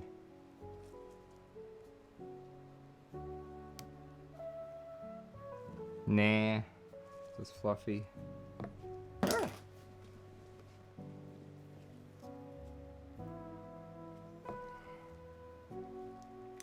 Why won't you go in? It's freaking tight plate.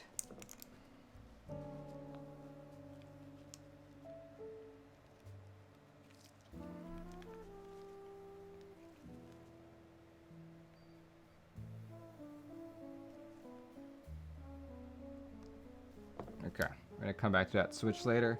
Go for another switch.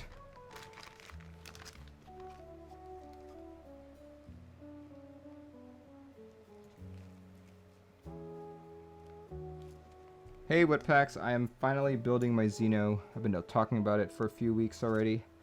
Finally caved in. Could not wait for Olivia anymore.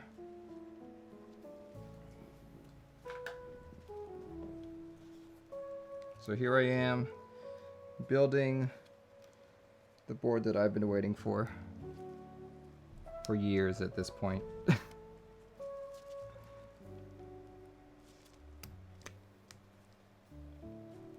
We'll try and hop into the lodestone group buy. If I can afford that and the goddesses of randomness are on my side.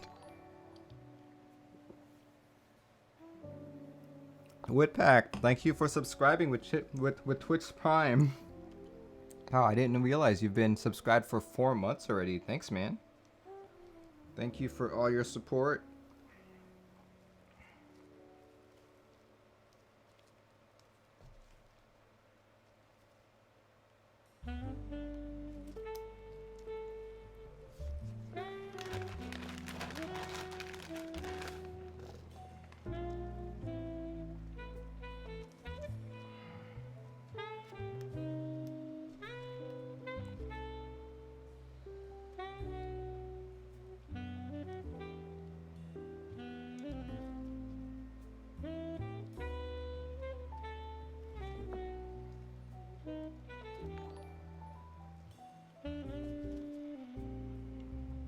Alright, that's another stubborn switch. Let's move on to the next one. Sinew has followed. Thanks, man. Thank you for your support.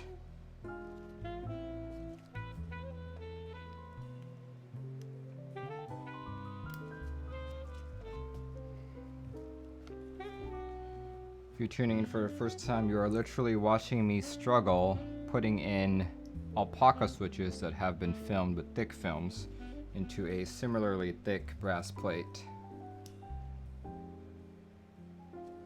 That's what's happening here right now. But I have made good progress, as you can see. Got 2 more rows to go, then I can finally start soldering.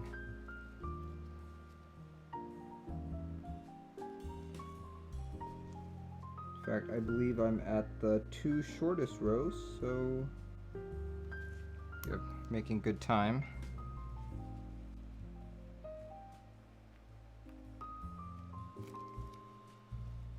With the plate this thick, I don't really have to worry too much about misalignments. So that's a good thing.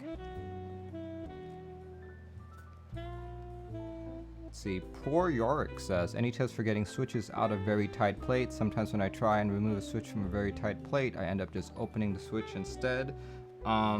If it's really tight, what I suggest is going from behind the PCB, and you know how each of these MX switches has that thick center post. I would take like a small pen of sorts. I recommend the big pens because I feel like they are the right thickness, and just pushing out that way.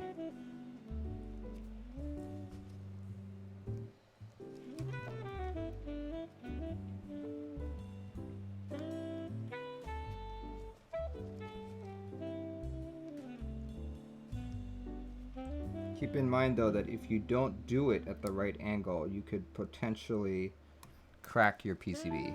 So proceed with caution.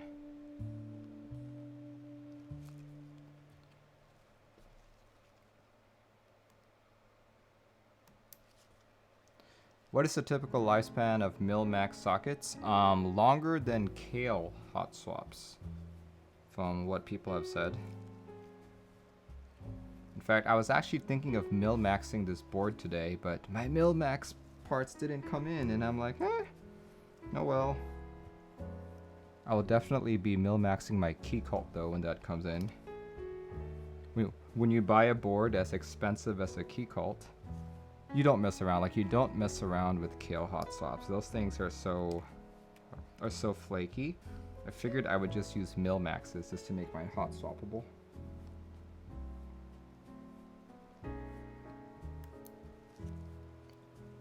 You're on that GB2, the mil max one. I could not wait for that GB. I just bought my own this week, but despite buying them on my own, they're still not here. Last I checked, they are scheduled for delivery on Monday. So I'm like, oh, too late for the build, but you know, whatever. I'd say I'm like 95% confident that these are the switches I want on my Xeno, and that's not gonna change. Like the Keycult, that's a board that I'll probably be more weary about what switches go in, which is why I would like to hot swap it. But a board like this, I'm fine with this. I'm fine with linear. I'm fine with alpacas, I mean.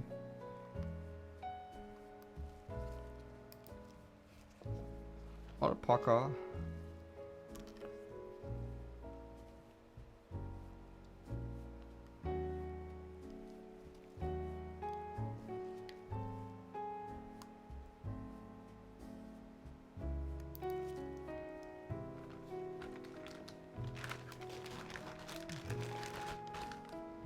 Any decisions as to what keycaps you'll be using tonight? Originally GMK Olivia++, but that hasn't shipped. So I'll just be using SA Olivia, just to keep up with the aesthetic.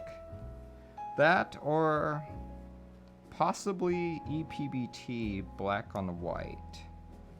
But right now I'm leaning more towards Olivia. We'll see.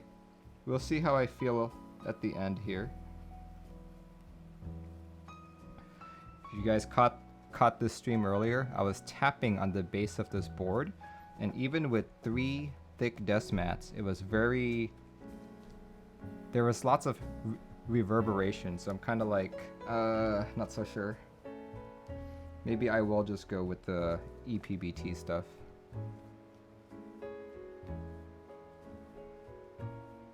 Oh, that's another questionable switch.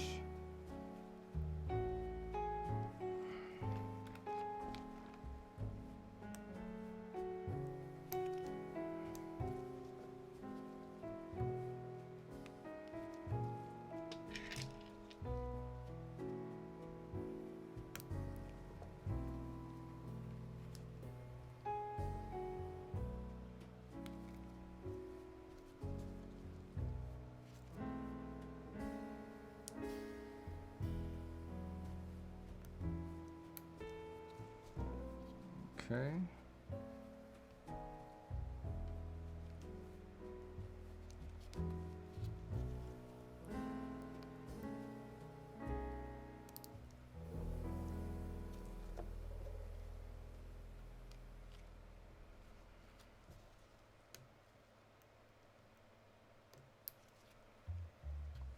Let's see, Sinew says, sorry, are SA Olivia sculpted? Yes, they are.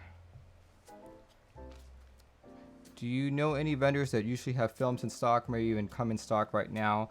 I'm using Jinra's thick films. He always has them in stock just because he 3D prints them. Let's see. Let me try and grab that link again.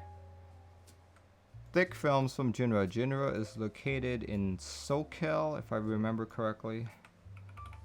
And he usually ships the same day that you order, as long as you don't order like at, I guess, 5 p.m. maybe.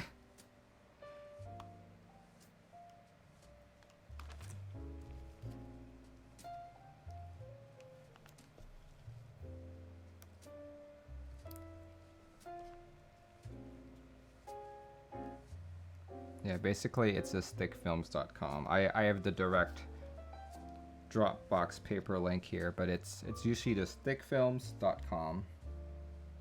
And it will link directly to this exact page that I sent.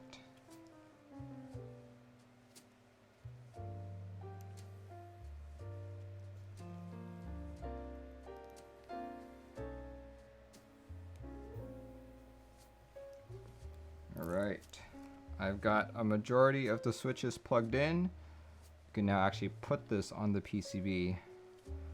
But we got to make sure all these legs are straight. Can't have non-straight straight legs here.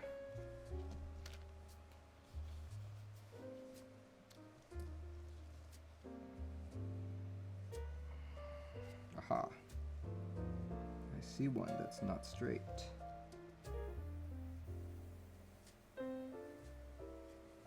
Okay. There's another one.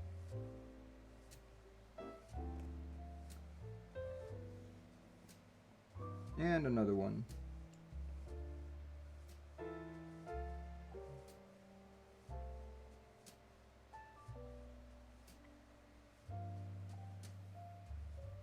Okay, we're good.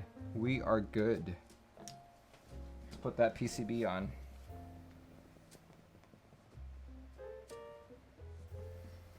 Let's see. Tuma Dreso B says, what playlist is this? This is just something that I have from Epidemic Sound. I don't exactly know what playlist it is. It's just the playlist that I put together.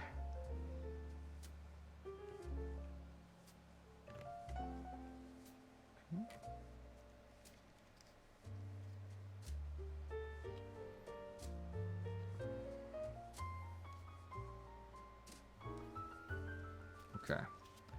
The next few minutes are probably going to be a thumb pressing game.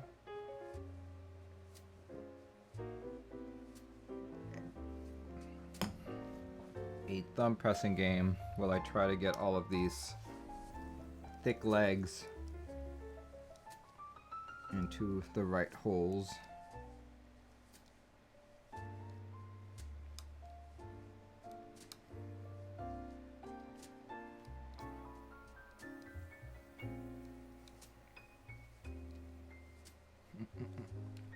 Alright, so far so good. Looks like everyone's making it in just fine. Let me continue my pressings. All my pressings.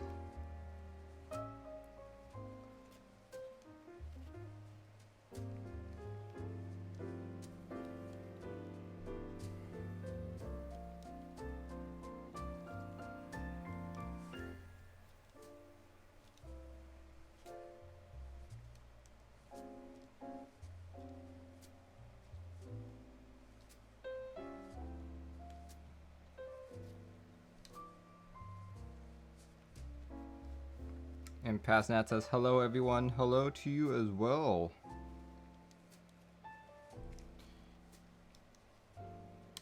You're joining me in the middle of this keyboard build.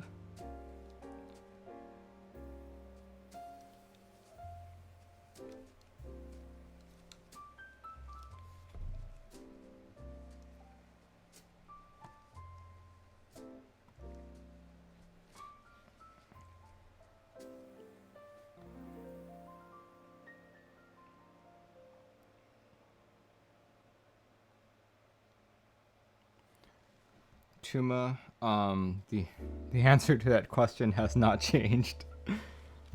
It's still Epidemic Sound.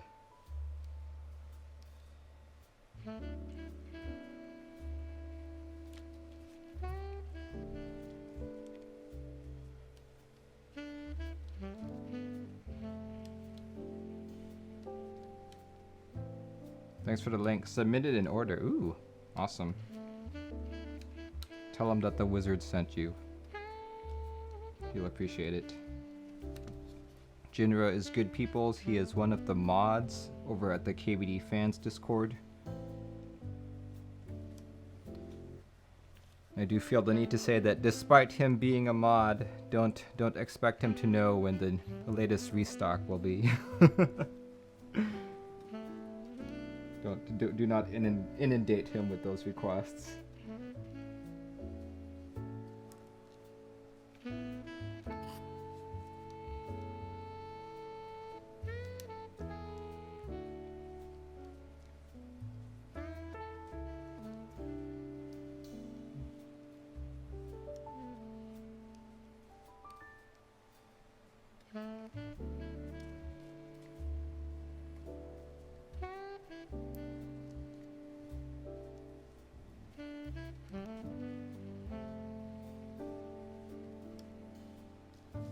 Okay.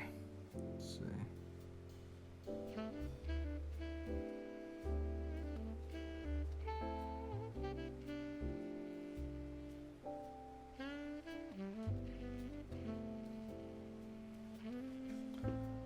Let's see. I'm a monkey is back. How did you get into keyboard building? Well, I joined the hobby. I started building like my own keyboards. And oh, look, guys, look, I see a questionable switch. That guy's questionable. Let me take him out. Check it out, guys. Look at that switch. The stem is partially going down. It's not coming back up. Let me remedy that. But while I'm remedying that, how did I get into keyboards? It's just basically like a hobby of mine. And I guess over time, I posted my builds online. I do have a YouTube channel as well. A couple people started asking me for builds, and I'm like, sure, why not? I can build keyboards. I'm very confident in my soldering ability.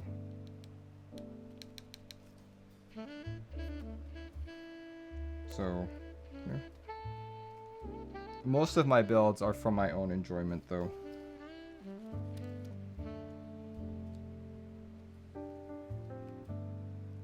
Ever bork a keyboard? Oh, absolutely. If you guys catch my Tuesday stream, I was porting a E8.5 exclusive into QMK, and I don't know, I think it might be something with the way I did the firmware. I only got 4 keys working. I've poked at it a couple more times in the last coming days, and I still don't know what I did wrong. No clue what I did wrong. I don't think I did anything wrong, to be honest. Let's see, Z has subscribed. Thank you, man. Thank you for your support. Let's see, which key was that? I think it was here. Which one was it? It was one of these top keys right here. Novelkeys.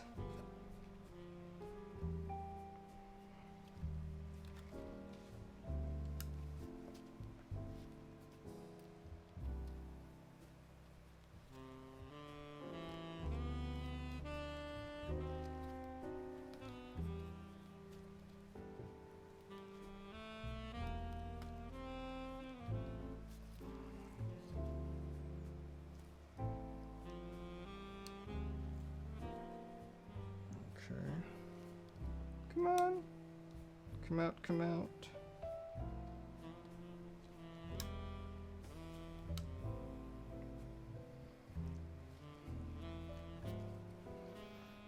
I always think it's funny that, let's see, it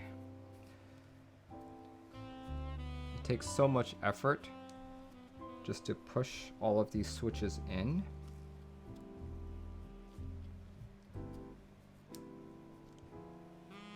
Someone somewhere must be like, okay, you know what, maybe we should try and increase these holes.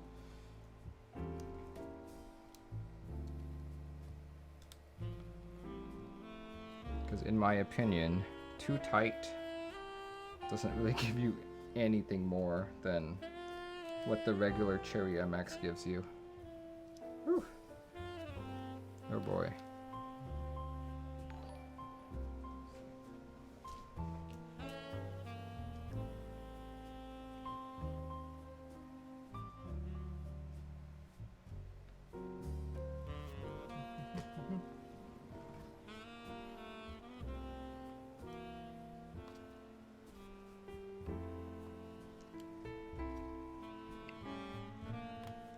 There we go. Yay! Got it off again. Okay, which switch was I complaining about? I can't find it anymore. I'll just replace these 4 switches. How about that?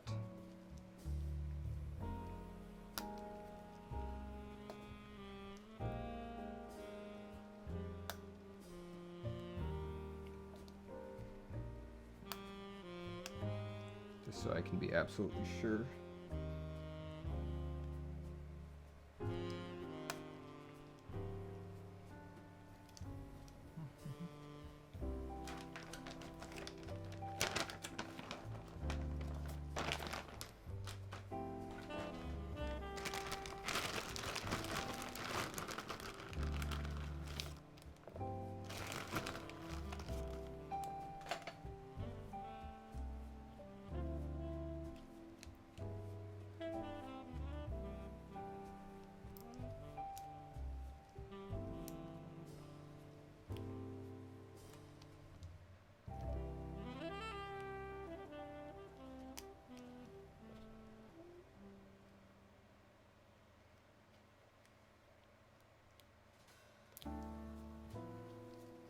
The Xeno plate is so stunning, I know, right?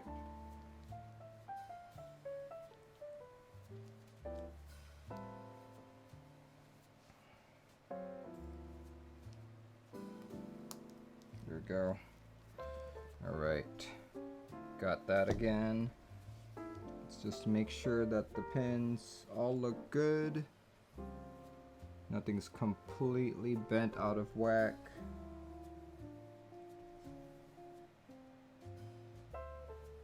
And alright, we're good. Okay. Let's put the PCB on. It's kind of tight though. Yes, it is a very tight plate. Like, keep in mind when this board went into group buy, JWK, like the manufacturers of Alpaca switches, weren't even a thing. Or actually, I'm not sure if that's true, but they were definitely not on our radar. Like, people did not buy any of their switches quite yet.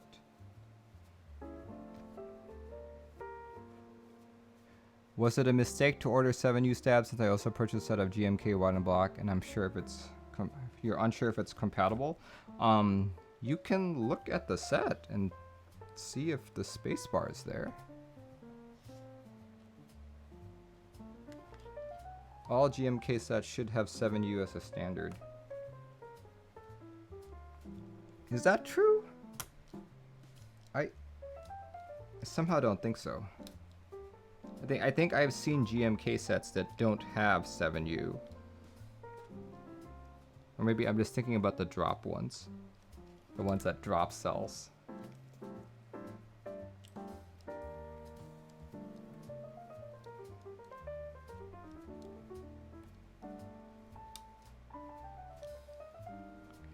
Singapore says, I would say 99% do. I think the older sets and drop sets might not have it as standard. You really love the trace curve on that PCB. What do you mean by trace curve? Are you talking about these things right there? Kind of looks like a racetrack. Racetrack?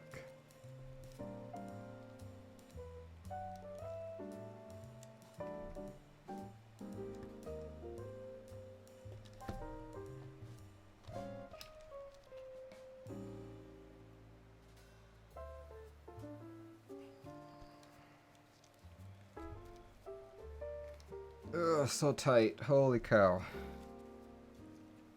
This doesn't make it any easier with the gloves that I'm wearing. Do you know if different stab producers have a different stab wire width? Yes, they do. We tried using a Cherry 6.25U wire with some Durox stabs, and it seemed that the wire popped out more readily. Hello Caps are doing KeyCon-like event on this Discord with special guests, giveaways, and showcases. CBT Twitch? A KeyCon-like event? What?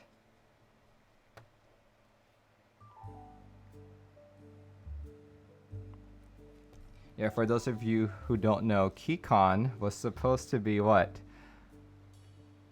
This week or next week? Next week, I believe. But then it had to be canceled because of COVID. Olivia and I were going, and quite a few other people do. I think Wilba was going to be there too, right?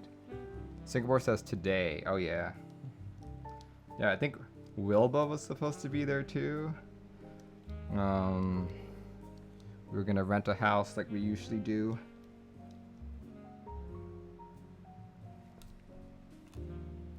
Ah, shoots. Hold on. Another switch.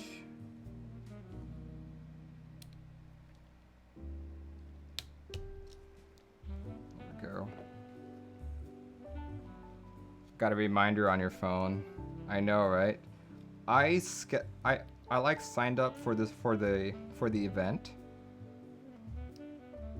And I was gonna buy my tickets that same night, but something told me not to. And I'm glad I listened to my gut. So glad I listened to my gut, because I've had to cancel 2 other trips this year. And I feel like it's always been like a hurdle. It's been a hurdle for me to get all my money back. Urban Lime says, when travel becomes a thing again, I want to travel for Seattle meetup. You definitely should. Have them twice a year. Winter and summer.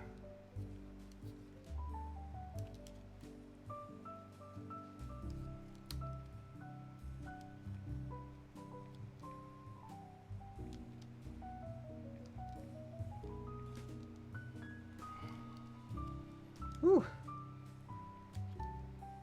You know what? I'm gonna use a thimble like I did last time. Where did I put that? There we go. We are gonna use a keycap. a keycap opener as a thimble. Just so I can push these switches in properly.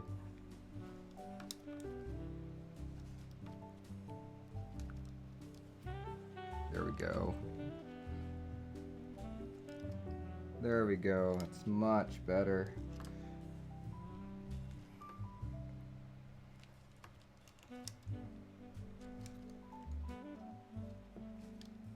Yeah, it's going in.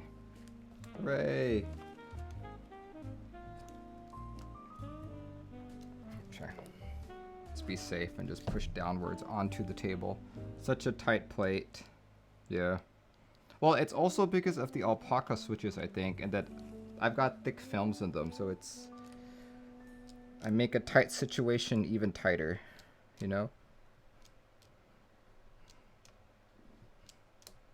So if you use something, I don't know, maybe if you used regular Gatorons, you'd be fine. Like, I would imagine you would encounter similar difficulty if you were to use creams. Creams would probably make you cry. You cry so hard. Thick on thick on thick, indeed. Just a thick build.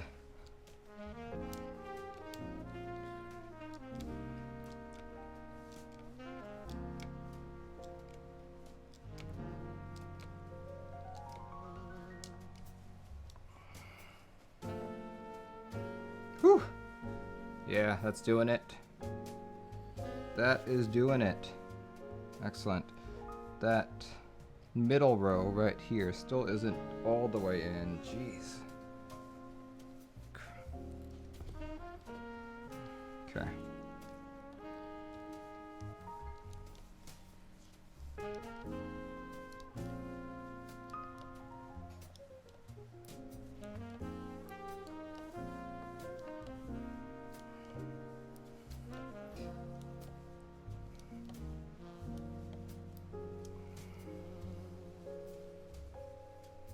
Yep, that did it.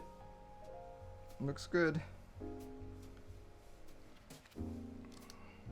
Okay. We good. The rest of it I can just push in while I'm soldering. But here we go. It's probably the best I can do right now.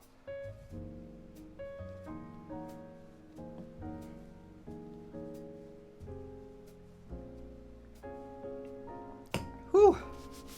All right. Looks good. Look at that. Can never be too thick. I will definitely be putting foam in it, just because if you guys heard it earlier, there's lots of reverberations on the board, or on the case. All right. Let me put away the rest of my switches here. We'll get back to them later.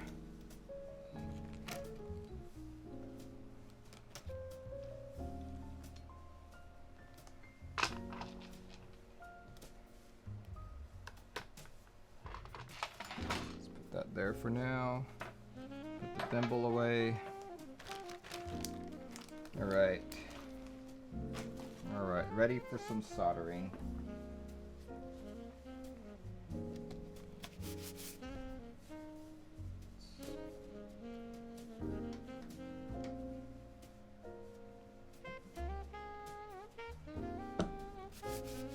Alright, pardon me as I turn on my fume extractor.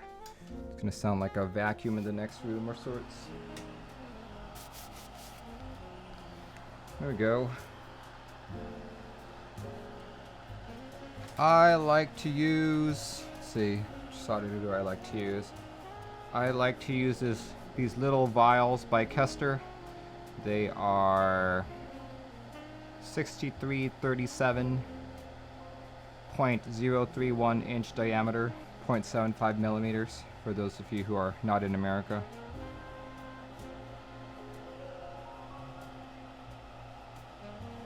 I like doing these vials just because they're easier to like hold. And typically I can build almost 360% with one of these. Almost 3.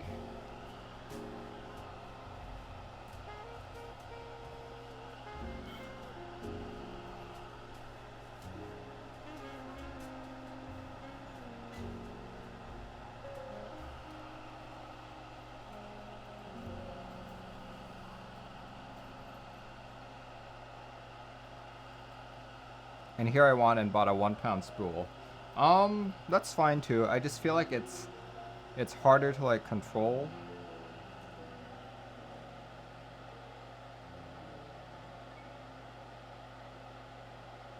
Like with this, I just have it hanging off the side of the table.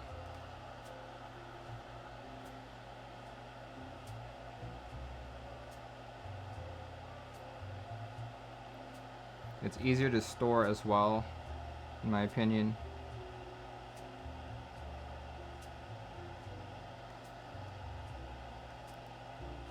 But it is definitely more difficult to hold when you're wearing gloves.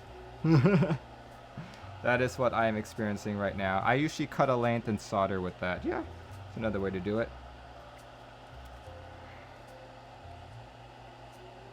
Solder, solder, solder.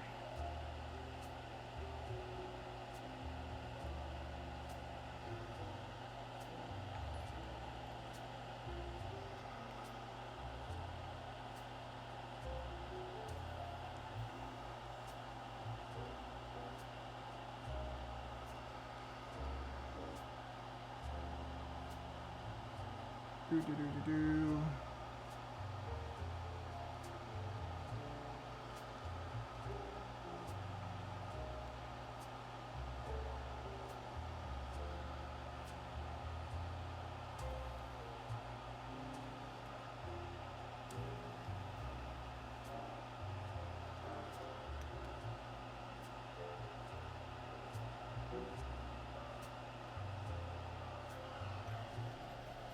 Dead Encryption, subscribing at tier 1. Thanks for joining in, man.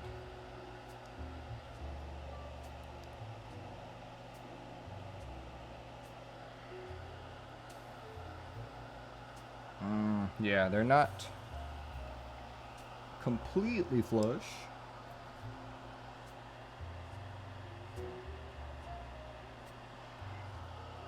Where is my thimble?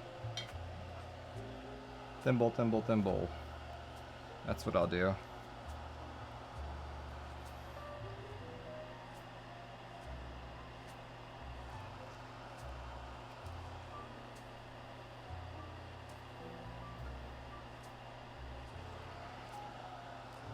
Thimble, thimble, thimble.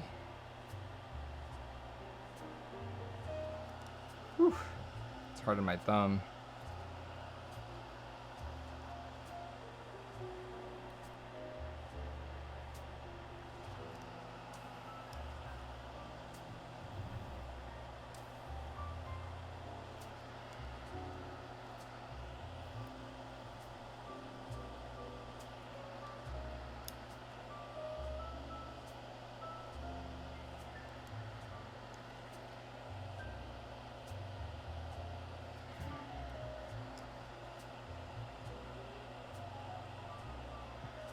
Hey Olivia, since you're on the stream, well, hopefully you're still on the stream. I've had a few questions lately, and even on like previous streams, people have asked, how fast does VIA review PRs so that more boards can be supported in VIA?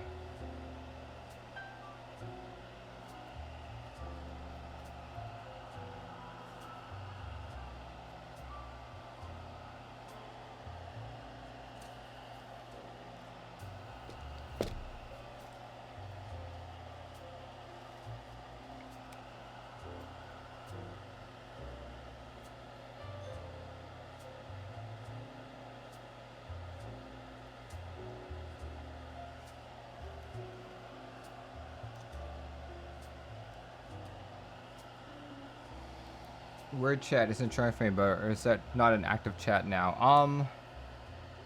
Kid Fiji is the only one who said something since you said sup, bro. What are you using that aluminum block for? Aluminum block. Are you talking about this thimble? I'm using it as a thimble, essentially. Because my thumbs are really, really hurting whenever I'm pushing this stuff in. That blue thing, not sure what that is. It's actually originally the TYL switch opener. So it's just a cover for it, but I'm using it as a thimble right now so I don't injure my thumbs too much.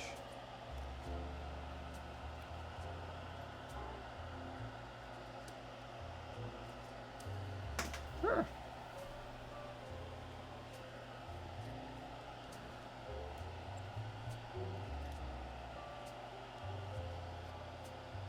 Can you repeat the question, please? Okay, yep, yeah, that's exactly what people are saying.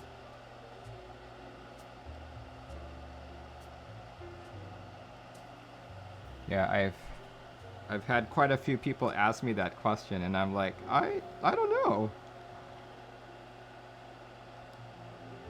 Things take time, but I don't know if there's a cadence that VIA does.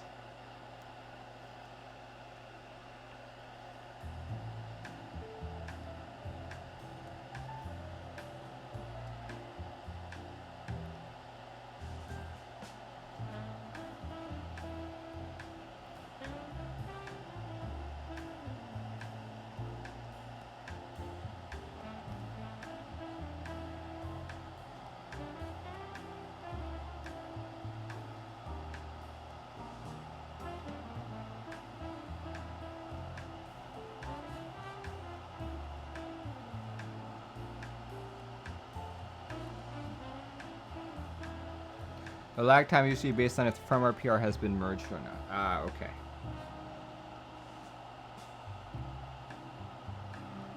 I think I've seen that you guys have implemented a tagging system for that, like waiting on QMK PR or whatnot.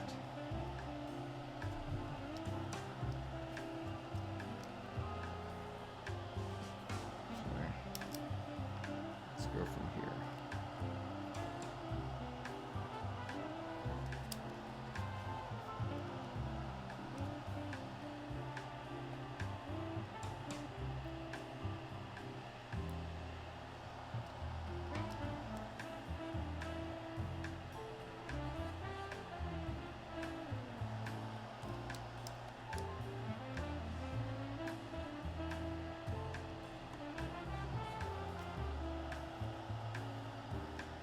I would say 1 to 3 days after that point, assuming the rest of the PR is good.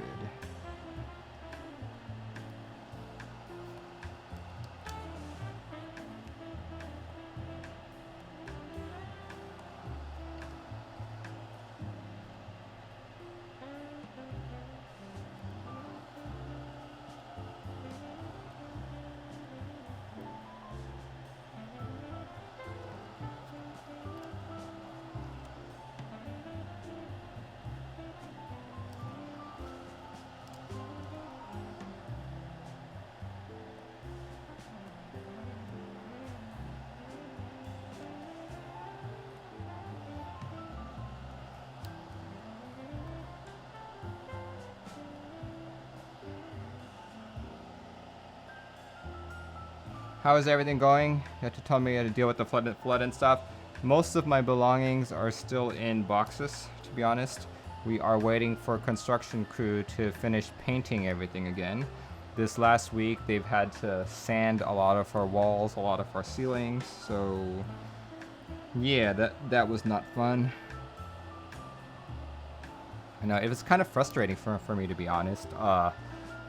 I don't speak Spanish, and a lot of the workers who were here just like had very, very limited English. So when I asked what they were doing or what was going on, no one could really tell me what was going on. So the last day that they were here, which was Thursday, they actually had like their PM there. So I asked them as many questions as I could. I was like, so what exactly are you guys doing? Like, are you actually sanding that? Are you stuff like that? I'm like, how long is this gonna take?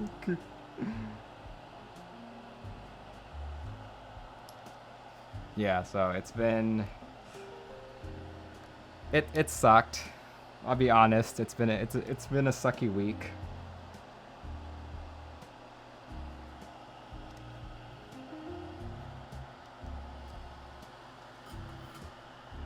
But at least I get to stay in my home. That's a good thing, unlike several weeks ago.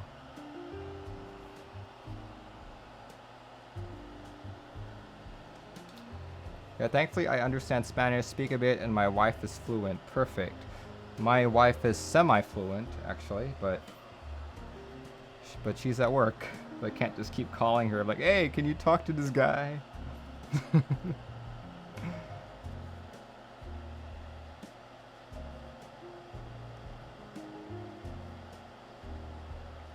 Like, I am ethnically Filipino, and I can speak Tagalog, so some of the words are similar. But, you know, sentence construction is completely different. Like, you could probably say a sentence and I'd be like, okay, you said something about a truck, and I'd be correct. But what you said about the truck, would not know anything about it.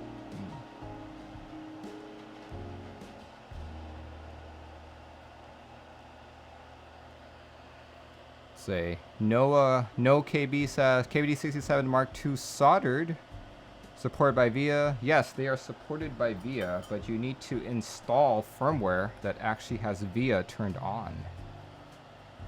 And yes, you are not the only one confused by the way KBD Fans names them. KBD Fans has some of the worst naming in our industry.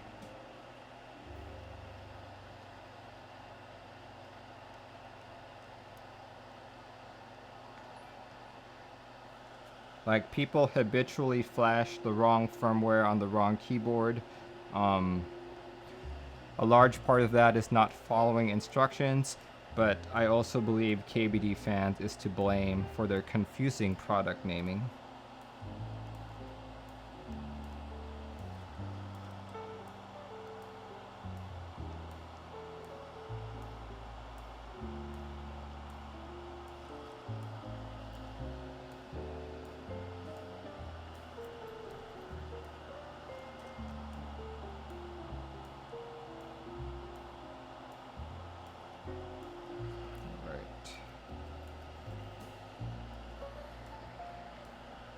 Thimble time.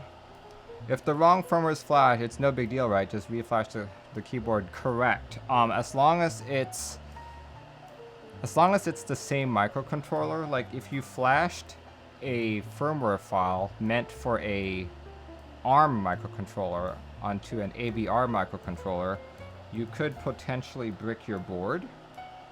But if it's all like the same microcontroller, it's fine. It's fine.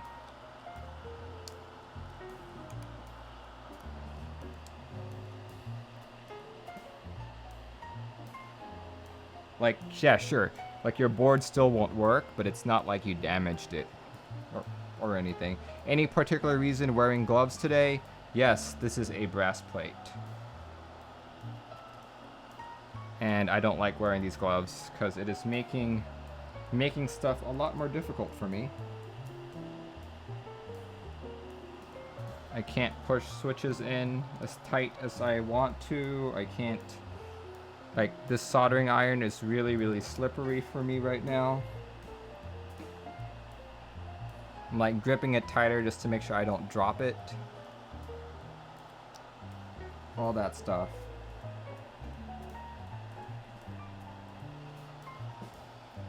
Bam Army says hello. Hello to you too. Bam Army. Curious, what is the inspiration for that name?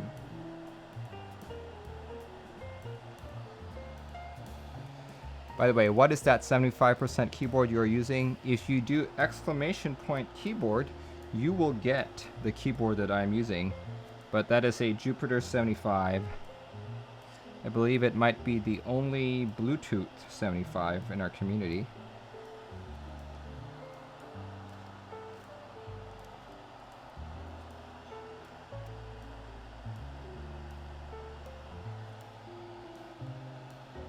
That plate was made in a factory that also makes peanuts. What?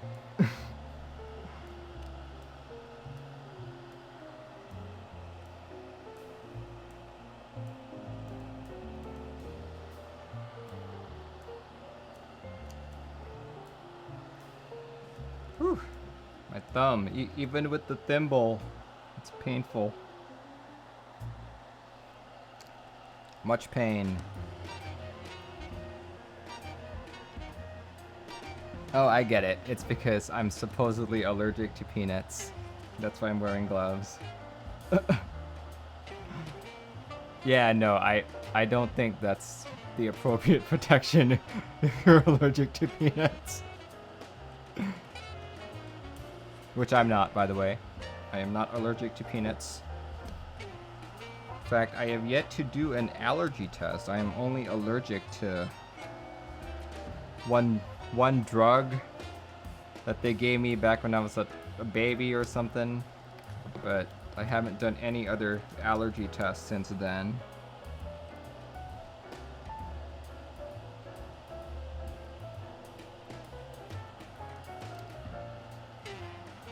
Alright.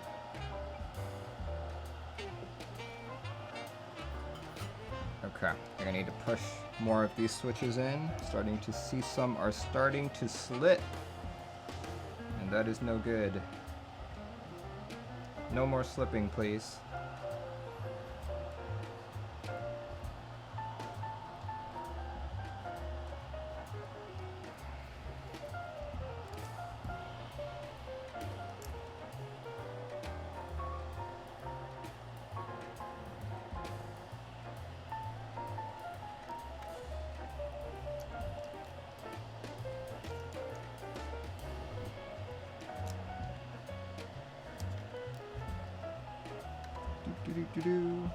Alright, looks good. Much better.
See, what is my favorite keyboard setup, 60 or 75? I am a long-time 60 user, but I prefer 75s. Yeah, I think my favorites are 60, 65, 66 key, and 75. Any group buy that has any of those boards will draw my attention.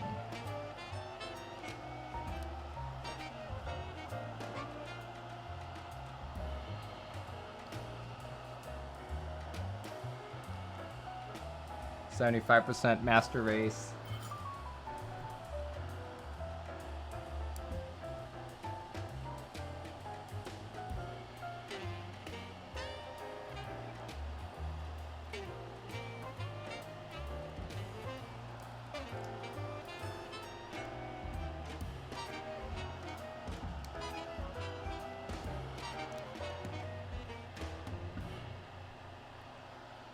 You've been using a 40 for about half a year and 60s feel so massive to you. Oh boy. I could see that. I could never really appreciate a 40.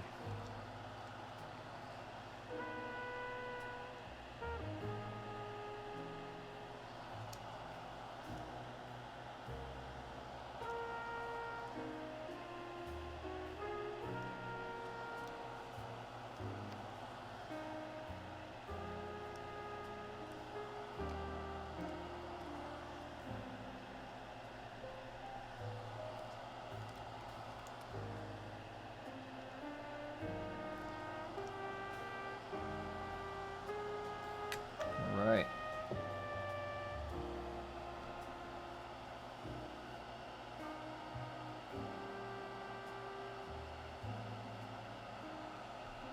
Okay, interesting. I'm gonna have to... Whew. This third switch.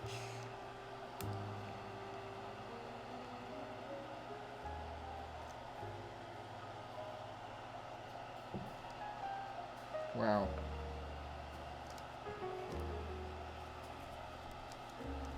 Yeah, that guy slipped completely even during the soldering process. Holy crap. Tight plates. Not fun.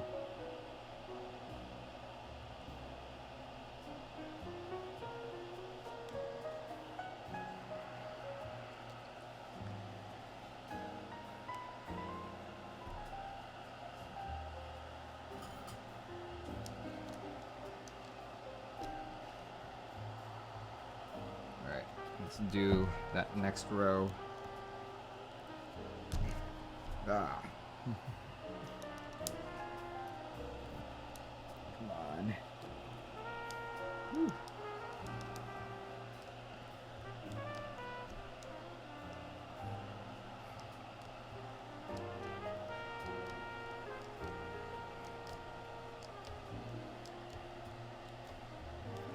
There we go.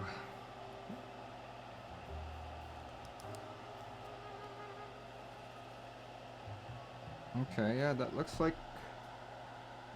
promising.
Alright. The PCB is gorgeous, indeed. This is a Wilba PCB. Okay. Yeah, I'm gonna have to push some of these switches in by reflow to ensure that they are completely flush. Whew. Man.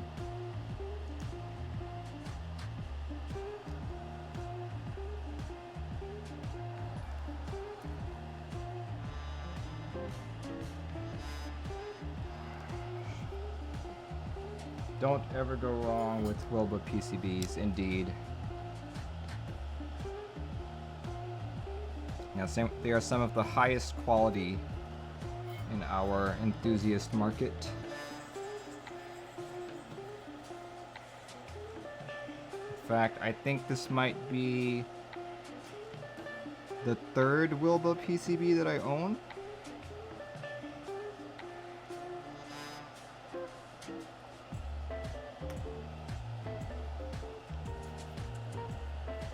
I have 2 Zeal 60s and I guess this guy.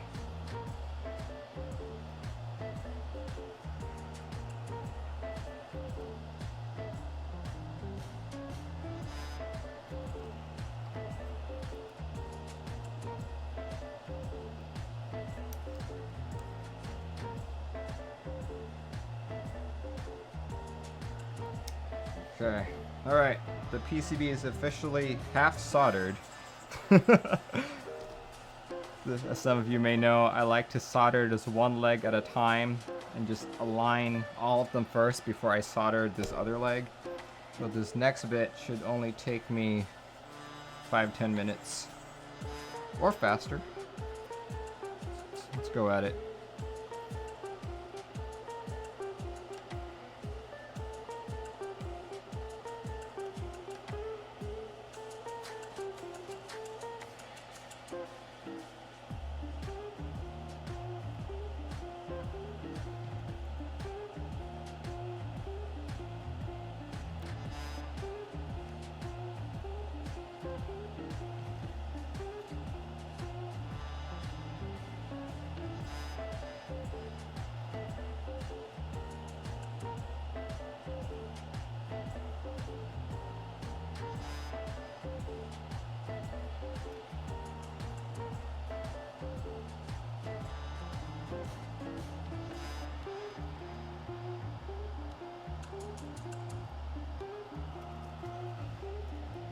You know of any new 40s coming up? That might not be a question for me, man. I'm not well versed in the 40s world. The last 40s like board that I really paid attention to was the Timo V2 from Canon Keys.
And I am so thankful that I decided to put the switches into the brass plate first instead of actually trying to put them in one by one, because that would have really upset me, I think.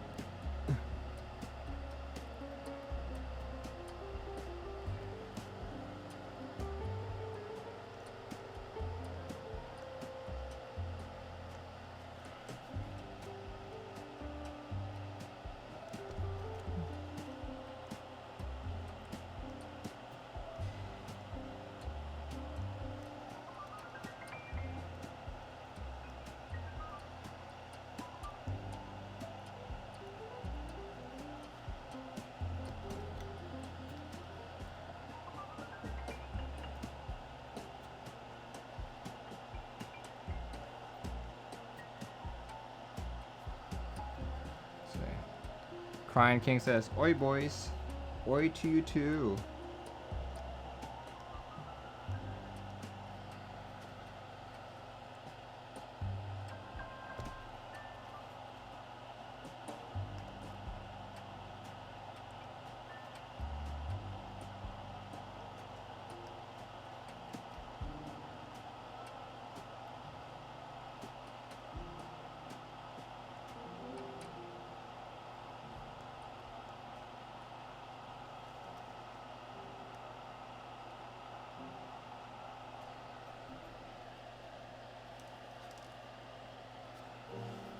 Right, here we go.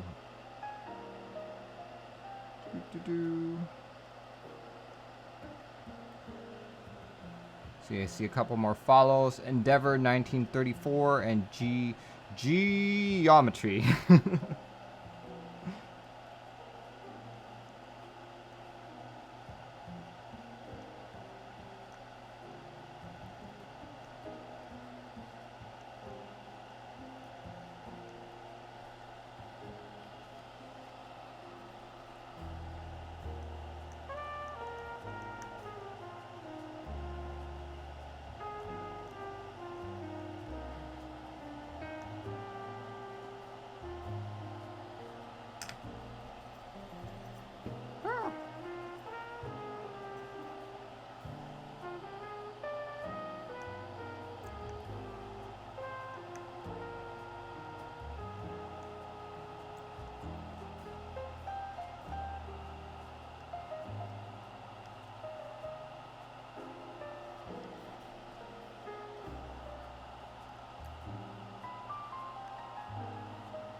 I'm going to solder 2 yellow plain 60C PCBs. Any tips?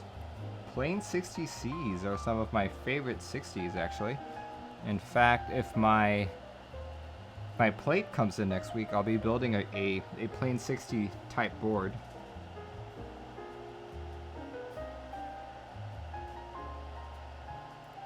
That's assuming that my plate comes in. I am building, or I'm finishing the last of my Alps boards, and I'm using a plain 60C Alps variant to do the job. Since no one really sells Alps plates, I had to end up making my own.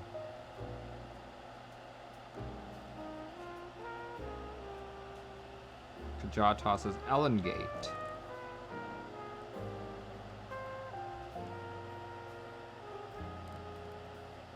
I don't know what you mean by that.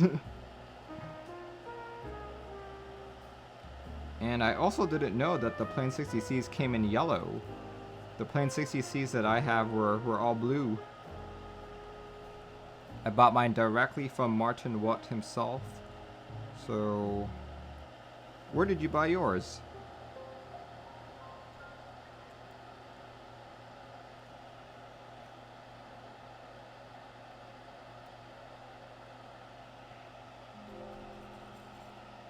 Did you see the IC Ori 87? Looks promising. I've heard about it. I haven't actually taken the time to read up on it quite yet. But I will have to, if it ever becomes a GB.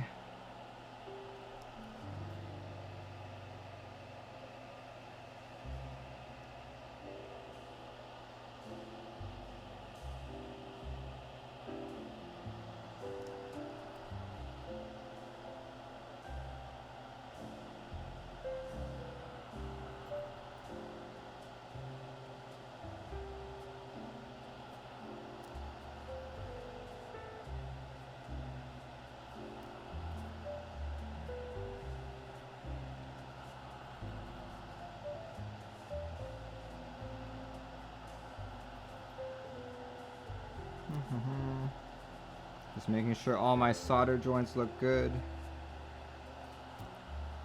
Trying to avoid any potential of a pulled joint in the future.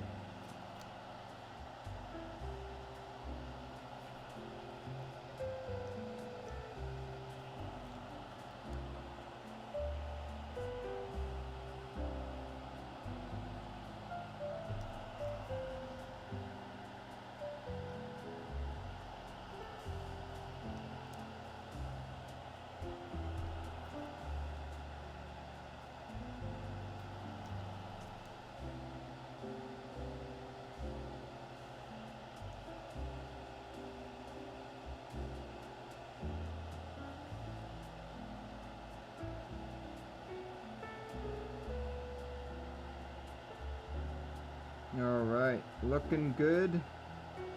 Looking good. Okay.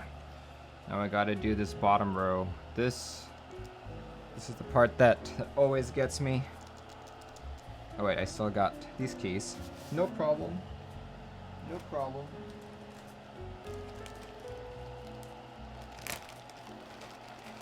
Franking says, we, the Norwegian Discord server, ordered a little over 100 PCBs of various kinds from a factory in China.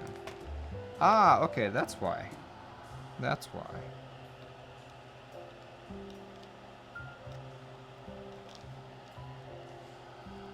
I'm glad to see that there is a Norwegian community.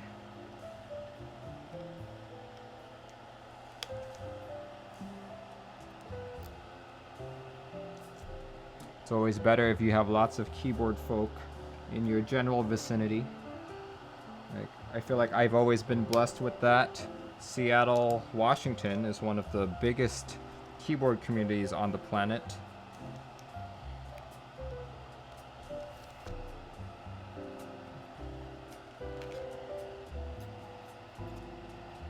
GB will take place in early July. Nice. Good stuff.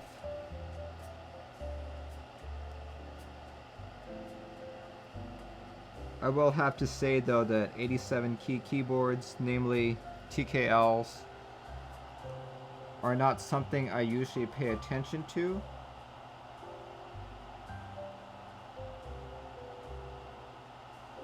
I find TKLs just a tad too large for me, to be honest. It's not that they're bad, just that they're a little too large for me.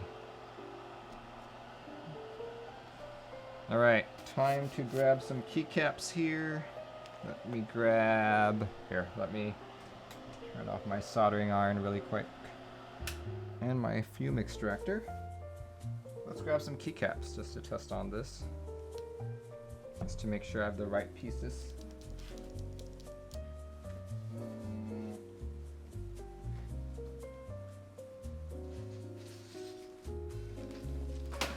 Let's just test with these for now. You should all be 1.25U. So we'll grab a bunch of 1.25U. 100 points to anyone who can guess what key set this is. Just from what? 4 keys? Actually, no, it'll be 6 keys.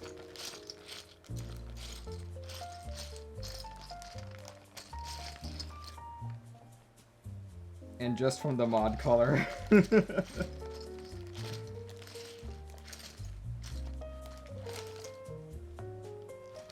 Slate. Got 1 vote for Slate.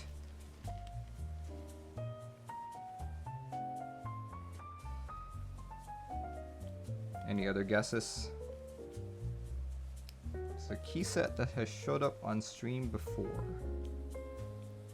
Big hint is it is not a key set that comes that has ever come in a full kit.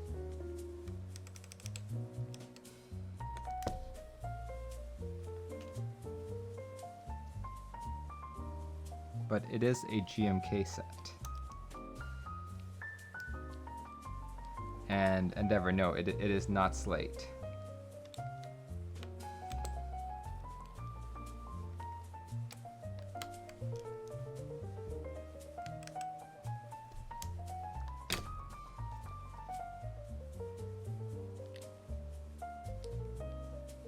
Anyone have the Thick Films website? thickfilms.com.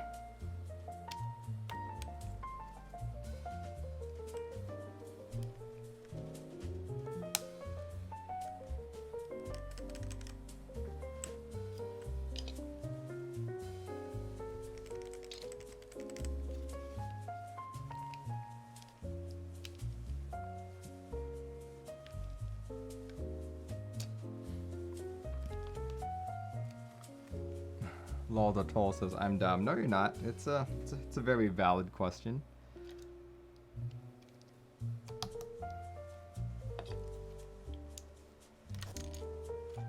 You have mobs with some thick films coming in soon to try. That waffle command key is rare in GMK sets. Yes, it is.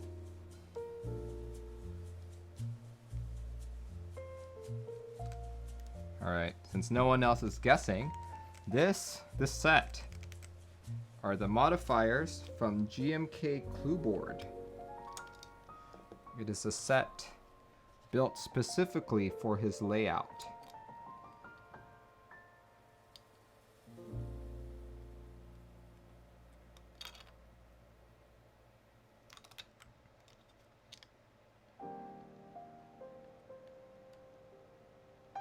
And it is not measuring in properly? What? He doesn't have an F-row. Yeah, well, I never said this was gonna be like an F-row.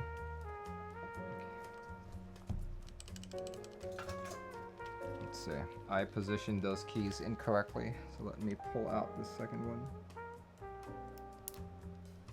You know, despite building so many keyboards at this point, I still haven't quite memorized which keys go where when it comes on the bottom row. Always like, oh, I think this key will fit there. Maybe, maybe not. Never heard of it. Yeah, Clue Board is basically, they were most famous for making keyboards in the 660 layout. The owner of Clue Board is also one of 2 directors of QMK.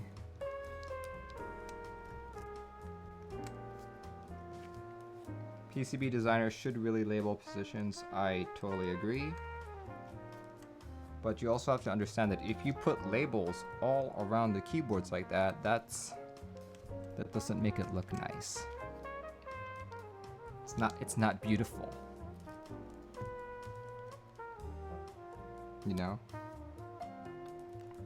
Well, I guess some people find that beautiful, but as much as I find it helpful, I personally would not find it beautiful.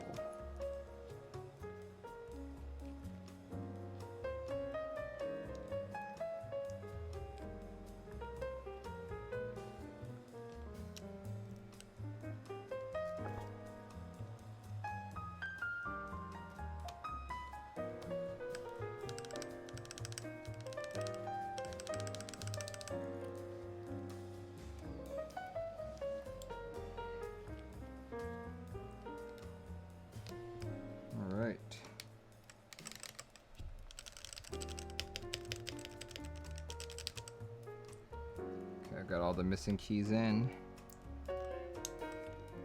I believe this is all that is needed. Let me solder it in. Top side could be the ugly side. You'd never see the labels under the plate. That is true. That's very true. But if you can't see it under the plate, how are you gonna know which keys to put where?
I think, hold on, just make sure all of these are flush.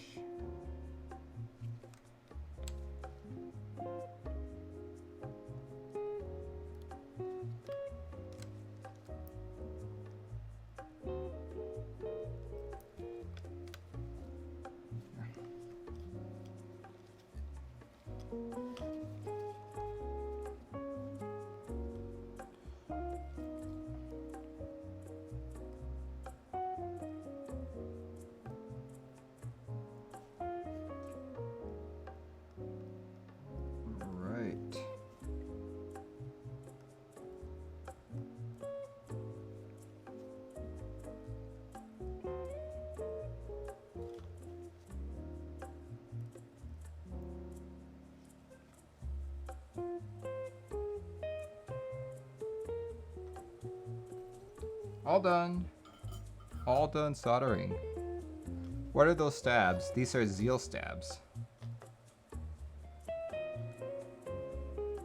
Funky Monkey, thanks for following. Awesome, there we go.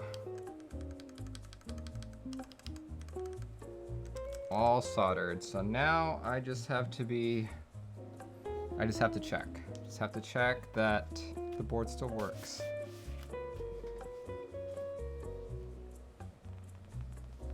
There goes. Here goes.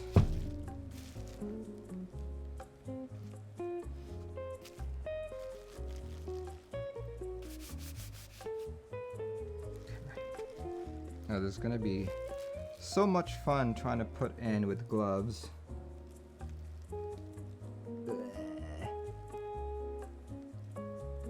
Okay. Go in. Go in.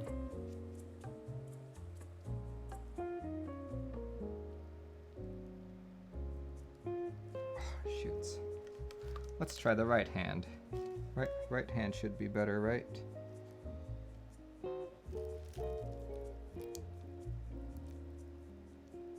Okay, got it. Whew. Just knocked the mic there. All right, let us test it out. Did I build this correctly or did I mess up? So given my track record this week, I could very well likely have messed it up.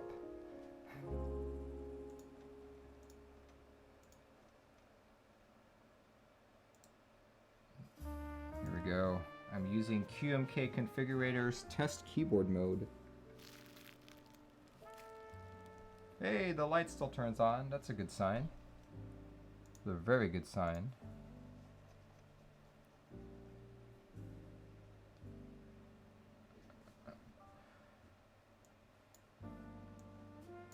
Right. Here we go. Oh yeah, just want to show you guys something here. Something I recently learned. Well, not so recently, but here. If you're on test keyboard mode, you go on settings. You can do... Wait, where was it? Oh, never mind. I think this was only on like a beta version. Basically, Yan implemented typing sounds. Typewriter sounds. So as you're typing along, you could go clack, clack, clack, clack, clack.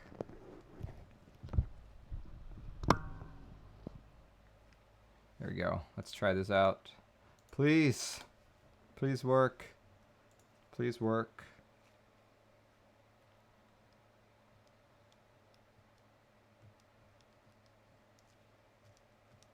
So far, so good.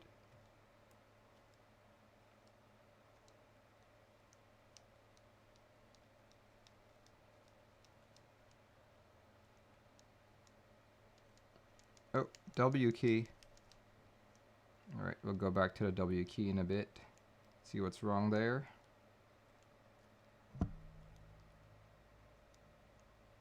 Probably just forgot to solder it or something. Something stupid like that.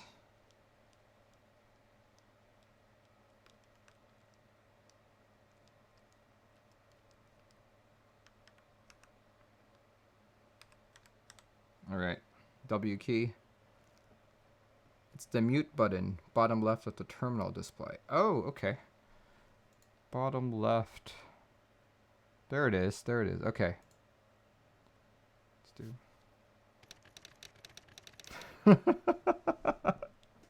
Oh my gosh, okay. Let's just keep that. Oh, F11 worked because I saw like my windows changed up. Okay, let me just unplug. Let's take a look at what happened there. What happened with my W key?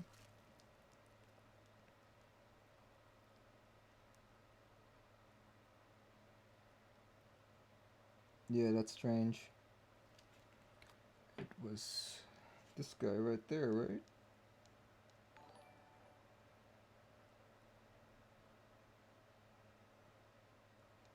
Okay. I have no idea. No idea. I'm just gonna swap out that switch. Just to be sure.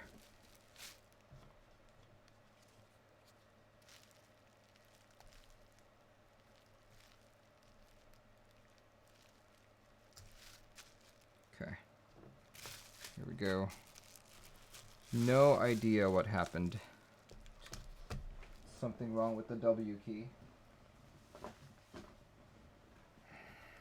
That would be this key right there. Yeah. No clue. Let me desolder it. Just desolder it real quick. Whew.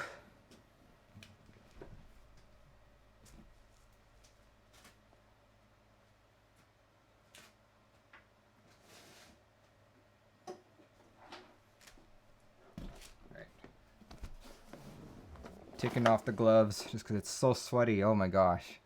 And let's see, let's bring up the music again. There we go. Let us desolder the W key.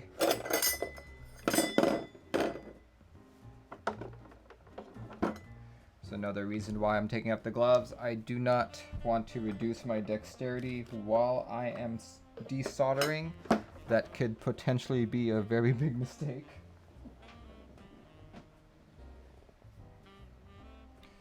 So yeah, let's do this.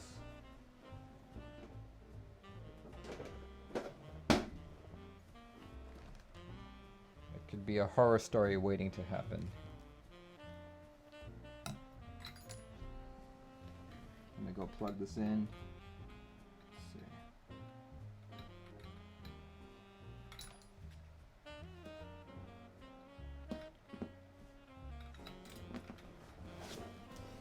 Plug it in. Let's see. I see a good socket there to plug in.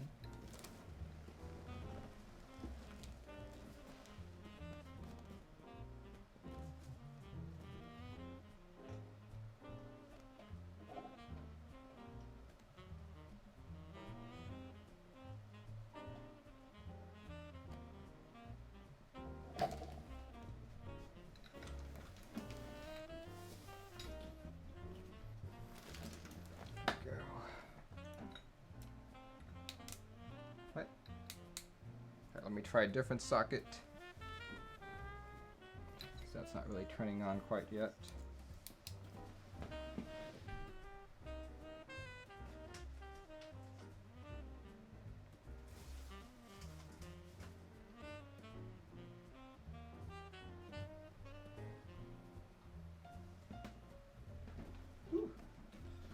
So I'm gonna have to grab a extension cord. Hold on, guys.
Alright, just got us extension cord. Can do this now.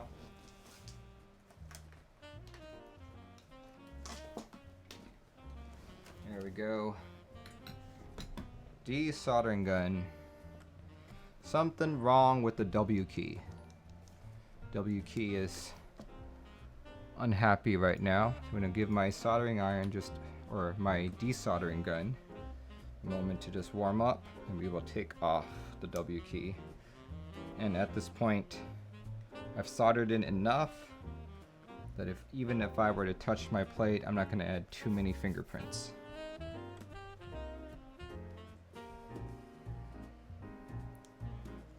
Man, so strange why that key in particular is not happy.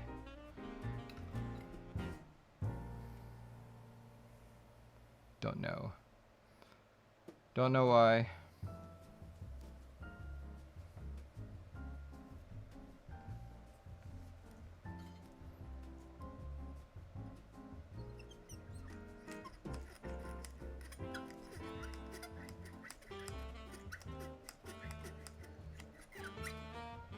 Alright. Looks like that's hot enough. Just make sure it's the right key. It is the right key.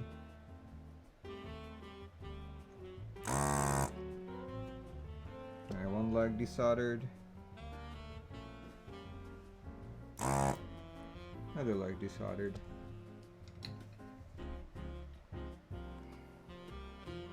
Let's pull it out. Let's pull it out and figure out what is wrong with him.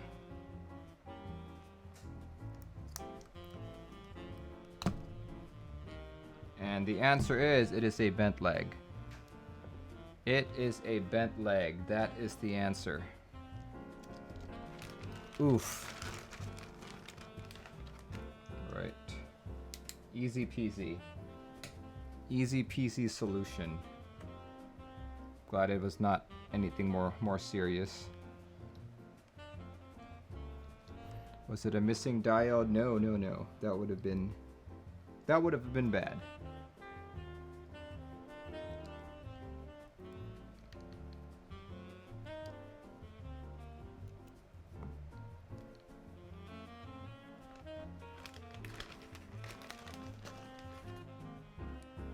Like my mat. You like my mat? Thanks, man. There we go. Pin is shooting straight through. Should be able to solder it now. No problems.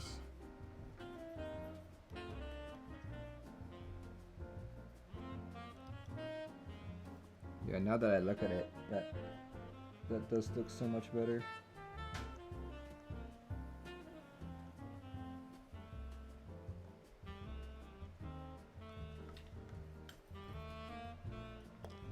Awesome.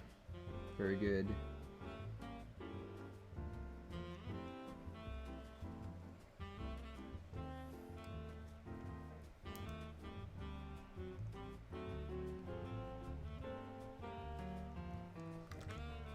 Alright, we're good. We are good. And because this is such a beautiful PCB, it looks ugly if you don't clean it up. So I'm going to clean it up really quick. Clean it up really quick. So if you know, I like to use a toothbrush and isopropyl alcohol to clean up all the excess flux. So I'll be doing a little bit of that today. Why clean off that excess flux? Excess flux is known to corrode. So if you have excess flux around all of your switch legs, over time the corrosion will seep in and potentially cause a cold joint. So when that happens, you will no longer be able to actuate that switch. In addition, if you have a lighter colored PCB, it's gonna look terrible because flux is like brownish yellow material. It's like stiff and all that. On a black PCB like Wilbo's, it's not that big of a deal, but you know, I know it's there and that's gonna bother me.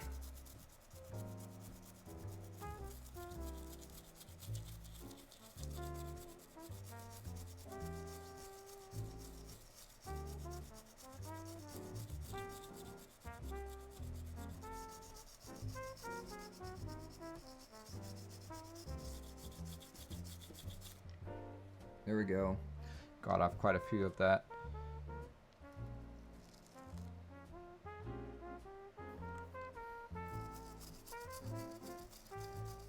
RCanXCV says, I have a hotspot PCB with ghost typing problems. How do I fix that? That's probably a result of something being shorted. Most PCBs these days have anti-ghosting. So I see more follows here. Live Thea, Ray Vodaman. Soon the Rothschild has followed, and Funky Monkey. Thanks, guys. Any Alice builds on your roadmap? Also suggestions for one readily available. No Alice builds on my roadmap. One that will be readily available as much as you can in this hobby, is the Maja from KBD fans. It is a 65% Alice layout with arrow keys. So that will be quote unquote readily available on KBD fans. That thing was impossible to clean. You know, the thing with black PCBs, you don't notice the flux as much. Like, obviously, no one's going to be staring at my PCB, but it's going to be staring at the board. Oh, I will not actually be doing as thorough a job on this as I do for other people.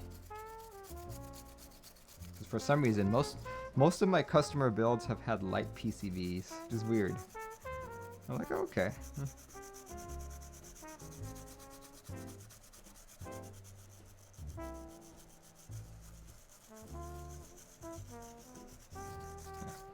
So usually if you do it this way, you do break up all of the little stiff flux bits, but as a consequence you end up spreading all of that flux around. So as I said earlier, flux can corrode your PCB. So if you spread all that flux around, guess what happens? So after this, I usually like to take some Q-tips and clean up that residual flux.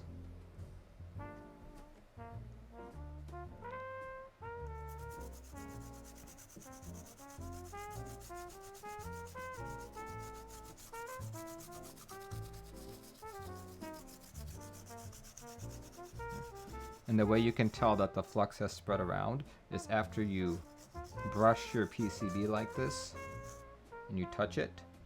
If it's sticky, there is flux there. So that's how you can tell for sure. Like right now, there's, look, I'm not sure if you guys can see that. You guys can see my finger sticking. There we go. The bare one looks good. Sorry, why did I do that? Now I'm gonna grab some Q-tips really quick.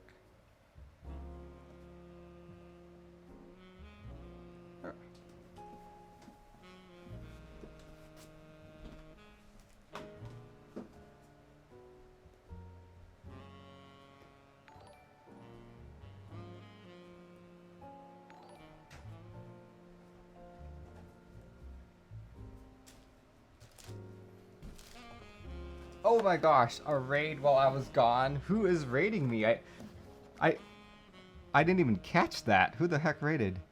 Was it Mintrally? I see a Mintrally there. Yep, Mintrally is raiding with the party of 144. Thank you so much, Mintrally. Oh my gosh. Alright guys, thanks for joining in.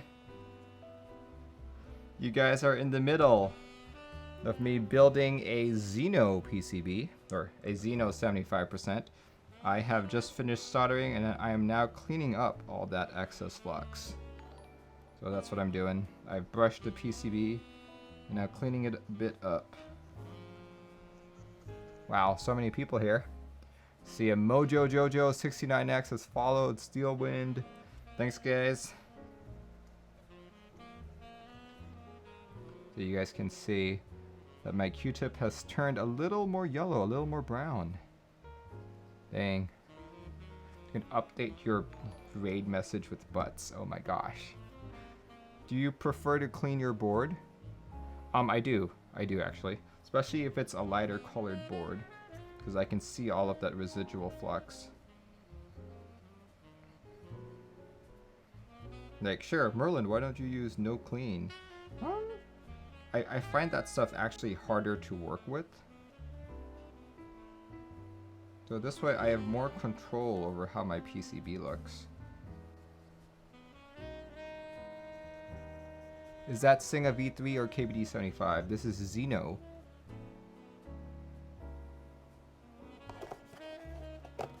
What do you think of Josh's cleaning method with the plastic brush if you've ever seen it? I have not. I personally use a toothbrush. I have like a load of manual toothbrushes here.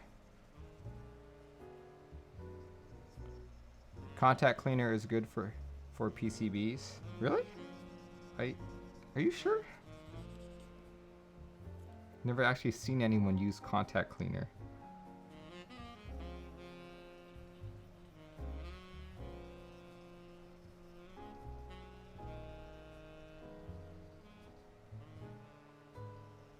Yeah, but the thing with using a brush is when you're brushing like your PCB, you end up spreading all of that flux around, which is another reason why I'm using Q-tips. It's to clean up all of that excess flux.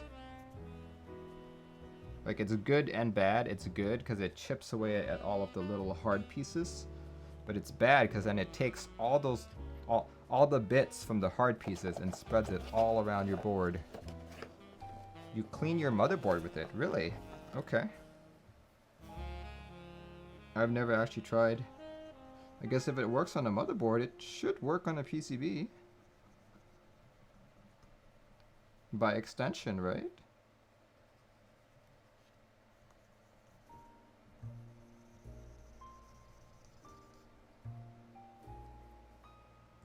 Alright, the Q-tips aren't as brown as earlier, so I think I've gotten a majority of the flux off. Good stuff. Let's see, touch test. Yep, that is no longer sticky. Awesome. Awesome possum. You can see why my Discord tag says magical build services. Oh yeah, guys, this isn't actually isopropyl alcohol. This is magic water. It's magic water from the fountains of Camelot. Blessed by the keyboard gods. Unicorns drink from it.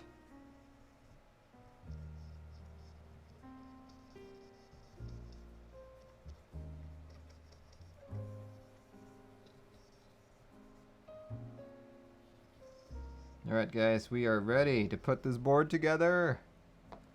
And I will finally have my own 75% board. For those of you asking, the Jupiter 75 was last week's build. It's a customer build, not mine. And after a week of using it, I've realized that I've missed having a 75%. So I decided not to wait any longer. I've been waiting for GMK Olivia++. Just couldn't wait any longer. Figured it is time to finally put this board together. Yeah, I got really jealous of this guy right here. I'm like, it's time. I can't wait any longer. Just gotta do this. Just gotta do it.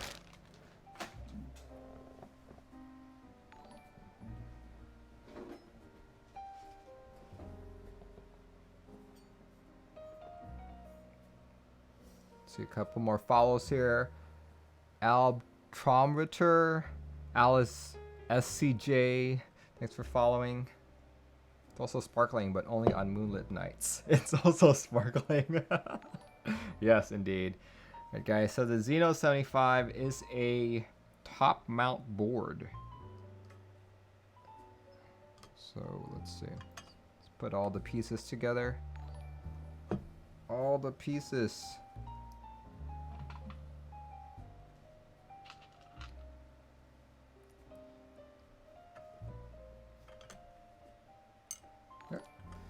It is not magnetic. That is not fun. Okay. Crap.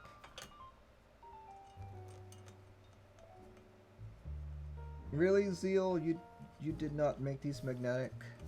Come on, man. Come on, man.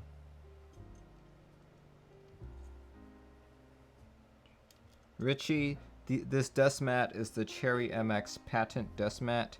Purchased this in 2015 all the way over at Keycap. He obviously does not have any more in stock. It's been 5 years. But you can still find this on AliExpress and on Taobao. You can never find any DIY kits anywhere. That's because people are thirsty for keyboards. Like as soon as a group buy or as soon as an in-stock order pops up, everyone just buys it. Like this morning, Canon Keys did the Savage 65 and the Rect 1800. They were open at 8 a.m. PST. I think that was gone in 10 minutes. Gone in 10 minutes. Everyone just jumped in on it. Yeah, out of curiosity, since there's so many of you online right now, how many of you jumped in on the Canon Keys Savage 65 or Rect 1800? Tofu was in stock for quite a while, actually. I was surprised. It came in stock at 10 a.m. Beijing time. 4 hours later, there was still quite a few left. So a lot of people who missed out on the Savage 65 or on the Rect were like, oh, consolation price, let's just buy a Tofu. It seems too good to be true.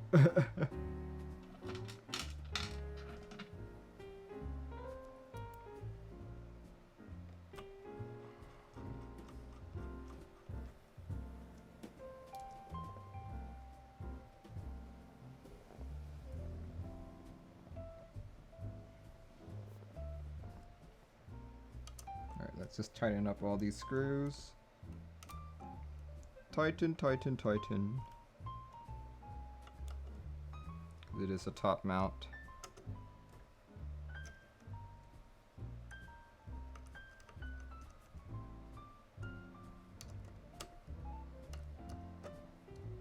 All right. Thoughts on the NK65? Says I'm Baymax. I'm Baymax. I have a review on YouTube regarding my aluminum NK65. I think it's a great board, but I am personally looking to buy the polycarb when it comes out. Have PayPal, want all the keyboards. Right, here we go. Okay, where is this? Let me put away this desoldering gun.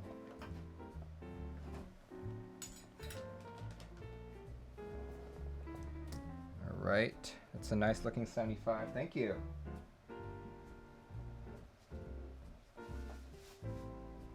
Okay.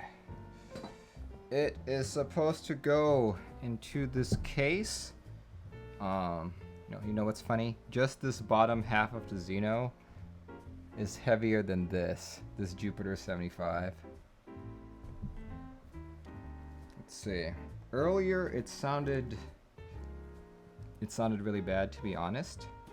So I'm gonna cut some foam. Let's see how much clearance do I have? Looks like,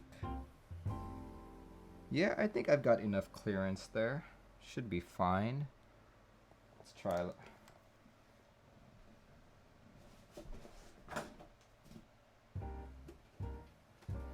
Let us cut some foam.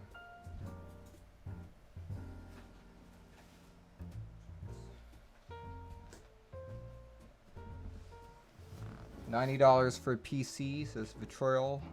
Yes, it is. Alright, I like to use 3mm thick foam that I picked up from my favorite grocery store. But bought this entire roll. Well, this roll used to be, I'd say, about 2 to 3 times thicker. I bought that all for about $7.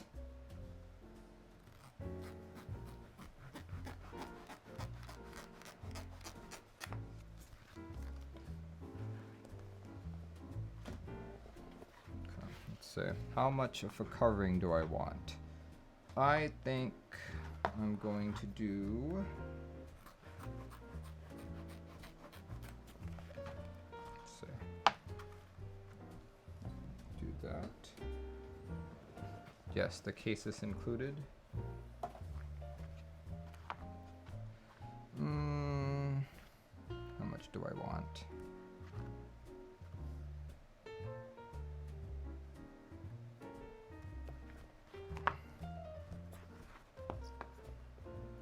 Looks like toolbox liner. Yes, this is toolbox liner.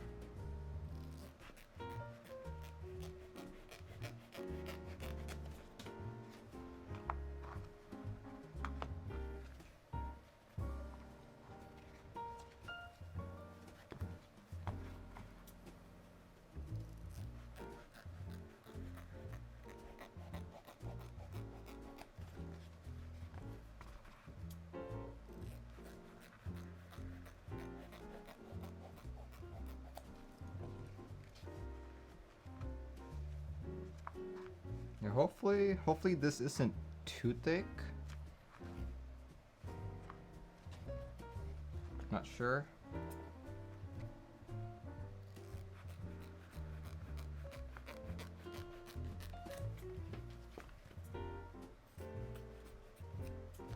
Okay. There goes. There we go. Doesn't have to completely cover it.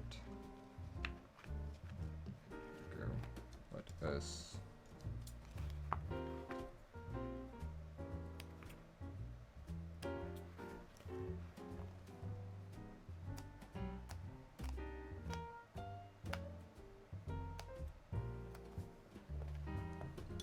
Go.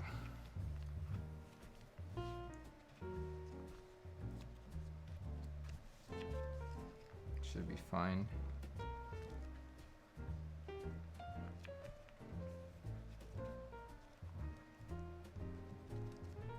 So I feel like I don't want to cover that bit. So let's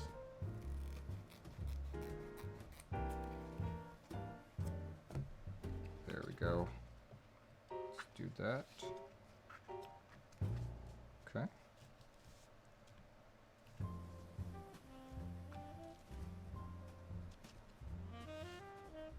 Okay, that should be good.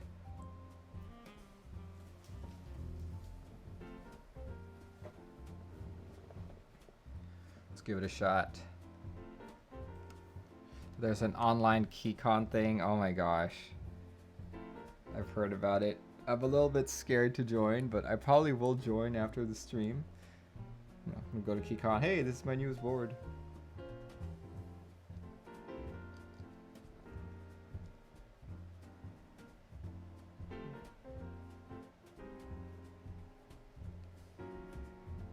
Okay.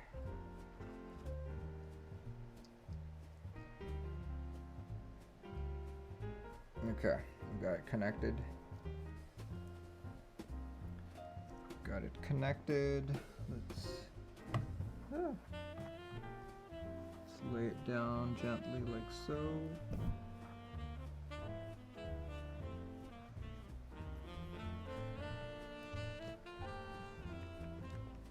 Okay.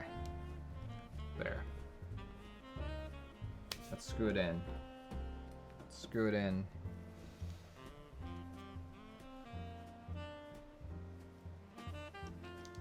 Screw it in. Okay.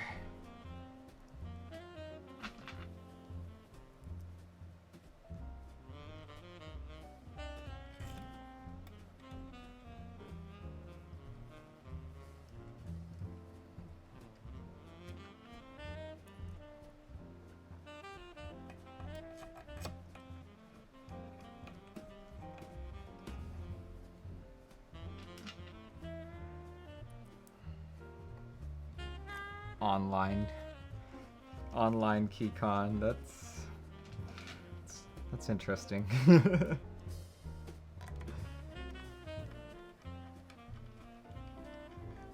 If you guys have never been to a keyboard meetup before, I highly recommend you go.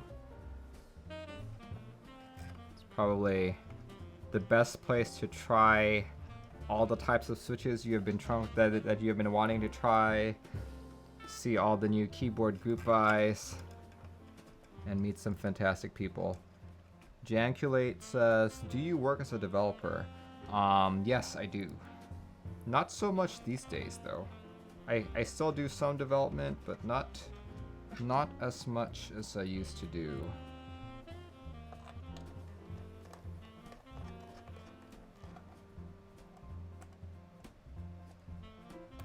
Alright, let's tighten up all these screws and we can start putting caps on.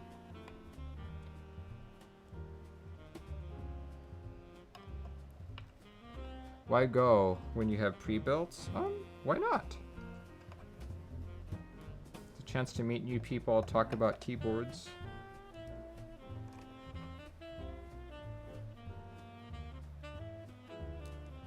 Alright. Oh, heavy. There we go. There it is. Oh, that sounds so much nicer. Oh, did I get rid of that resonance? Yep, I got rid of it. Yes, I got rid of it. That foam definitely helped. Awesome.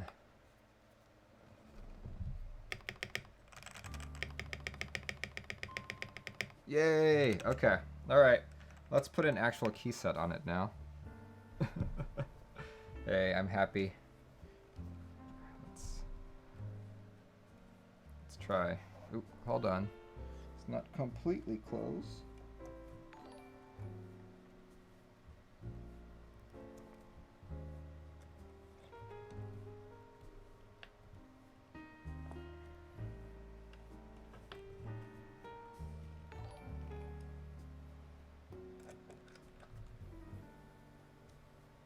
Nice board, thanks man.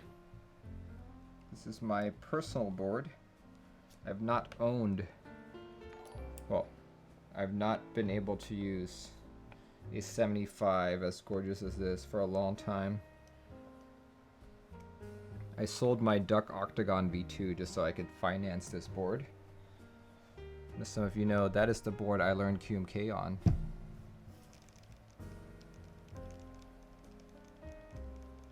Whew. Oh boy. Alright, let's find some caps. Let's see.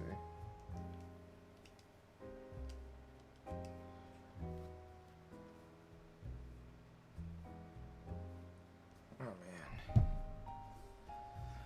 Trying to figure out, should I put SA Olivia on this, or should I just do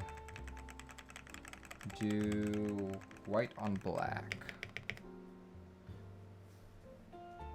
Wasn't the Xeno delayed for super long? Yes. From when the group buy closed to when people started receiving their board, it was over a year.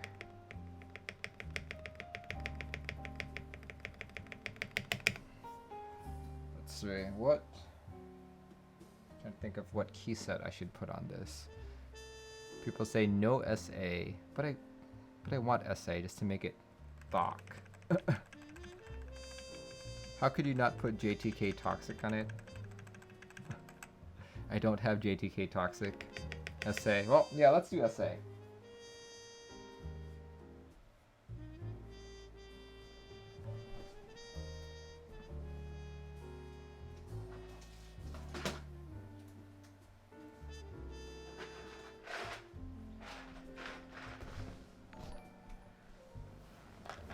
There we go.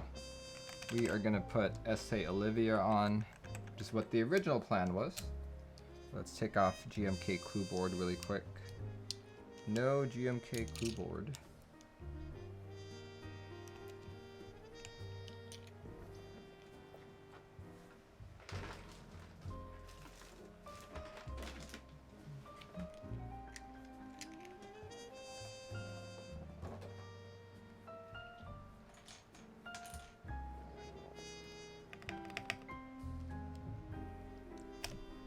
Waiting for your GMK Toxic.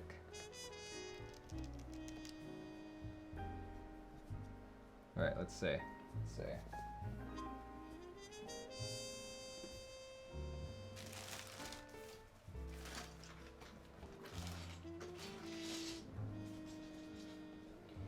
You know what? I might actually just do EPBT white on black. Or sorry, on black on white. That's what I'll do.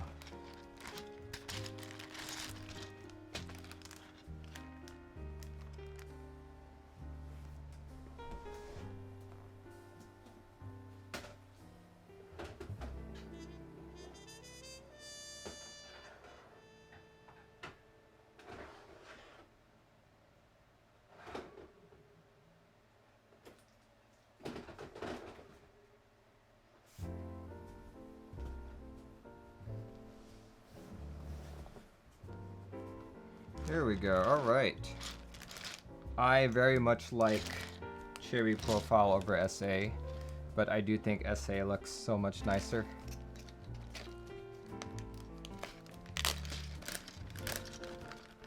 SA just doesn't look good. Yes, it does.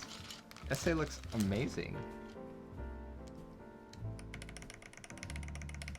The sound is not desirable? Really? You think so? I will have to disagree with that sentiment. SA looks amazing in my opinion.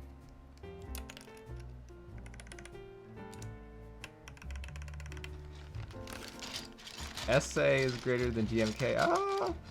I would not agree with that statement.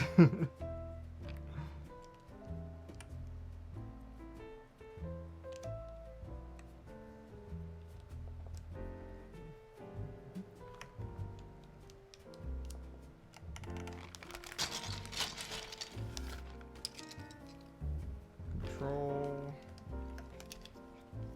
S, enter.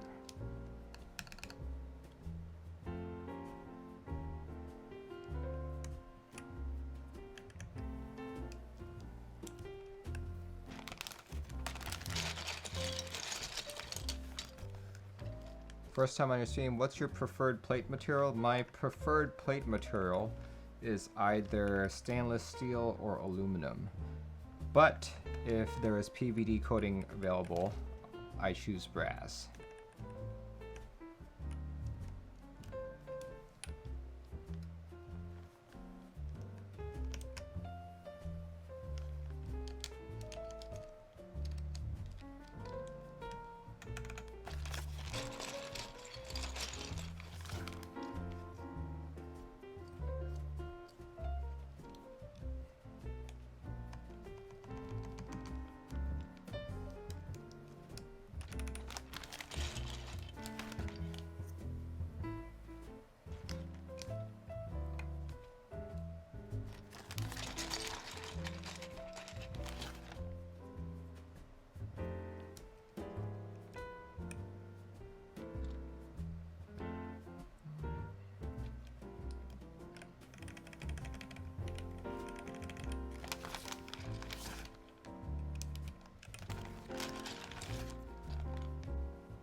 Oh, that feels so good.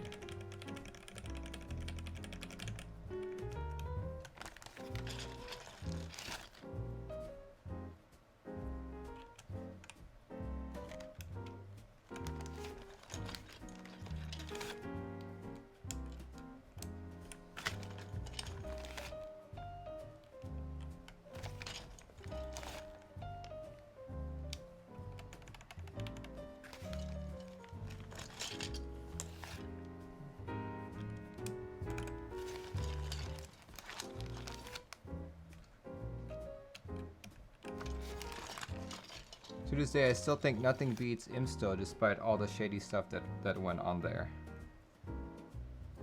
That's true.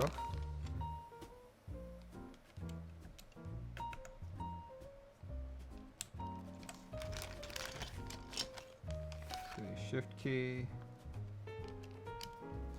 Go. Super. Super key.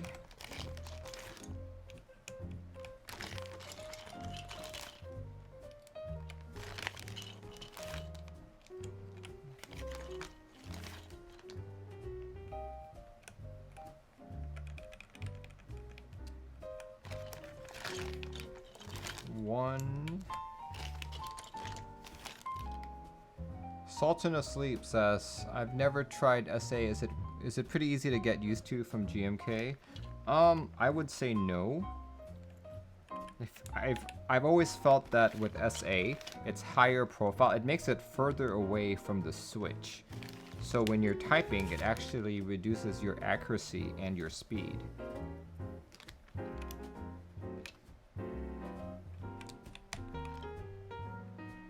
Well, at least that's what I've experienced. There are other people who totally swear by it. Like I think Toki was on earlier. Singapore. Singapore is a very avid SA user.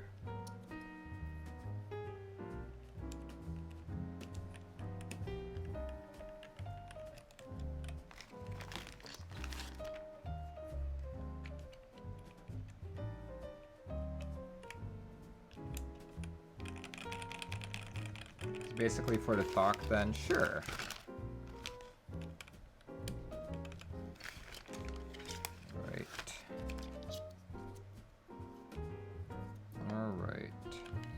Spacebar on.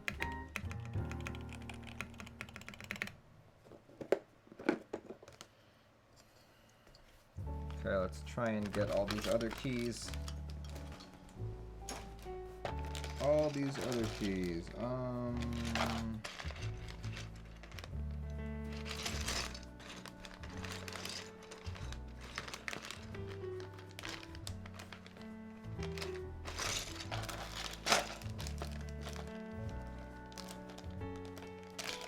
Static A test says MT3 or bust. Found I type faster on MT3. It's like a million tiny finger hugs. For me, it was the opposite, actually. I found that because it was a million tiny finger hugs, I couldn't type as fast. That was my experience.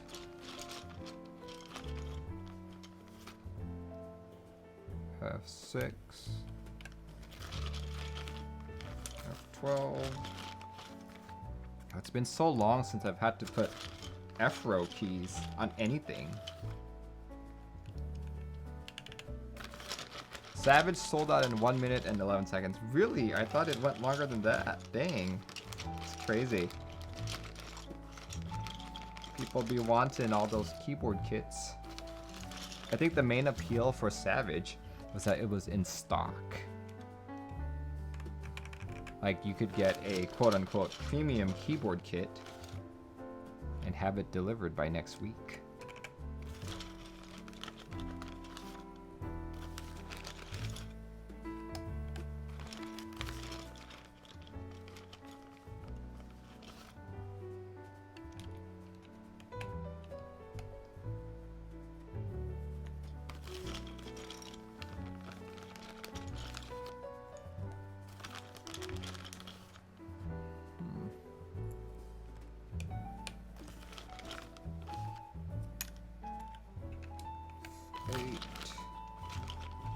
F1. Looks like we're almost completing this. F2.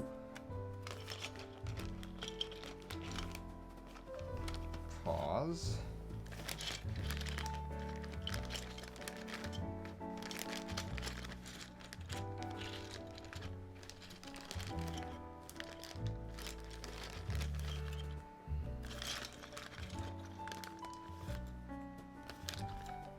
F3, there we go. Finished the function row.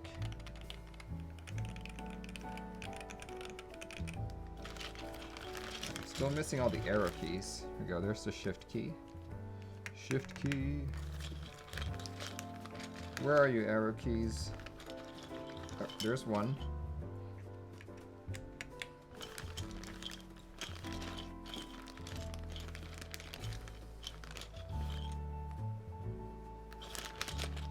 Page up.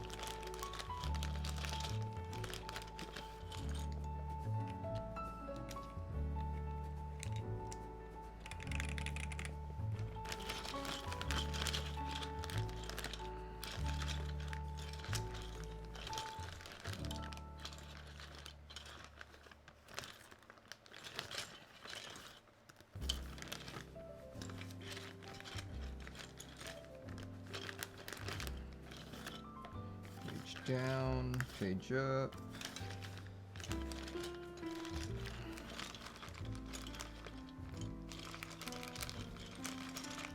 Where's my arrow key?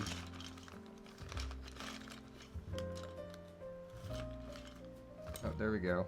Yay! Arrow cluster is done.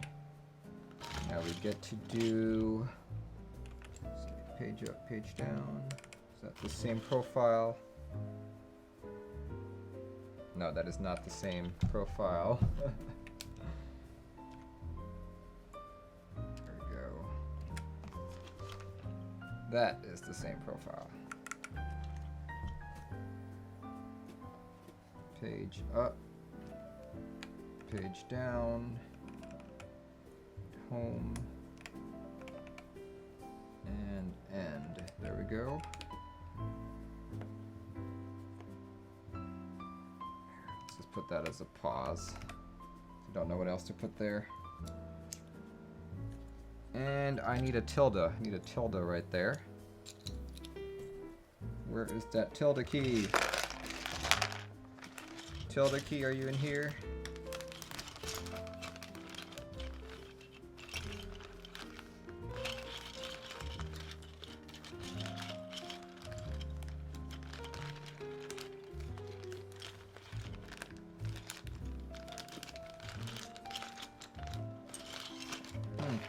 It's odd. Delete for top right. If I can find it, that's the thing. See, there we go. I guess I could use that. There we go. Delete.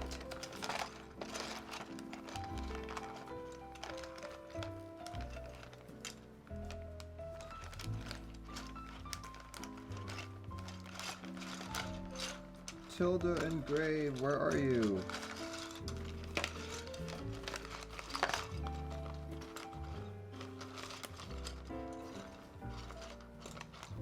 Ah, found you. Okay, that's more. I think that's ISO, but there we go. Let's just stick with that. Wait, that is the wrong profile. Shoots. Okay. I cannot find that key. Oh, I just found it. Never mind. It's right there.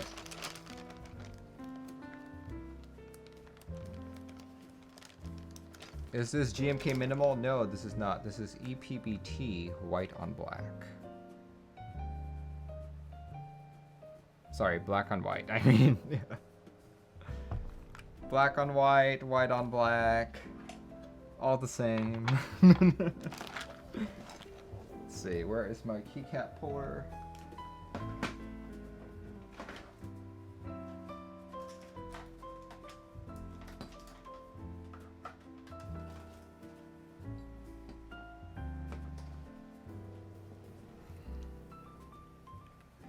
No, it's completely the same. It's the same colors.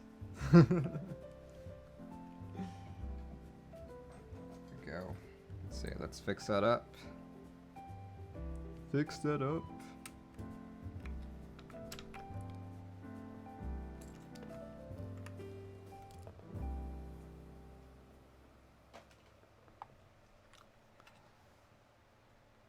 Ladies and gentlemen, this is the Xeno 75% keyboard.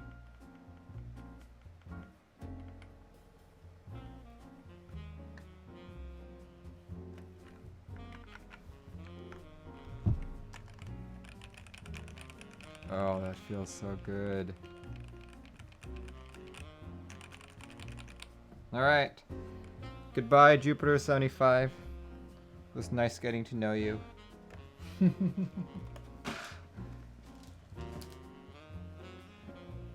Hello, Xeno. Okay.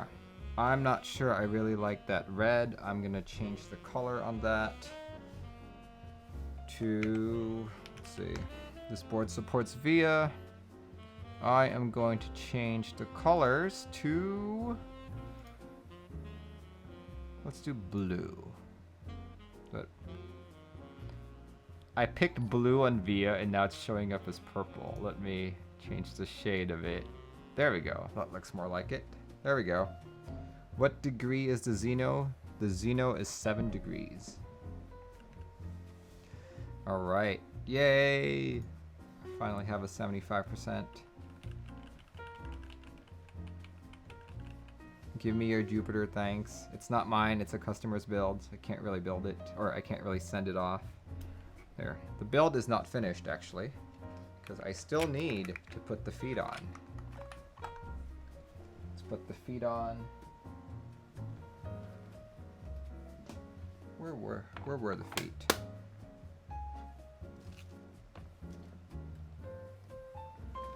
Where did I put the feet earlier? It's still in the box. I think it's still in the box.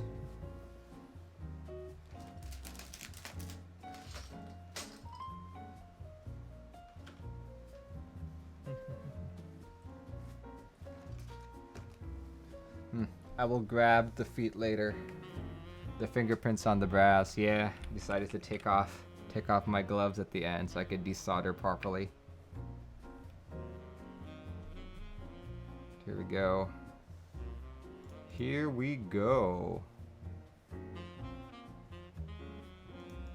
Here we go. Let's see. Let's pull up a typing test. Let's do this. Typing test. Let's see. What's a good theme for this? Light. Is light good? Yeah, good enough. Good enough. We'll do this. Let's pause the music a bit.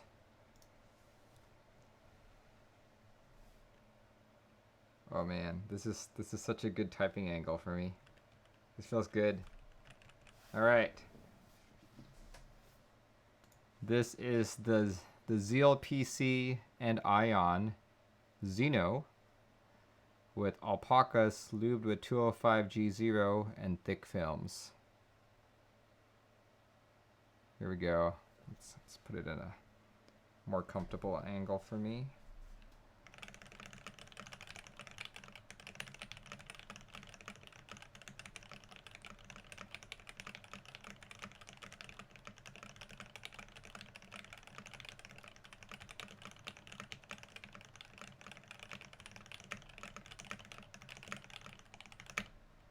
Woo!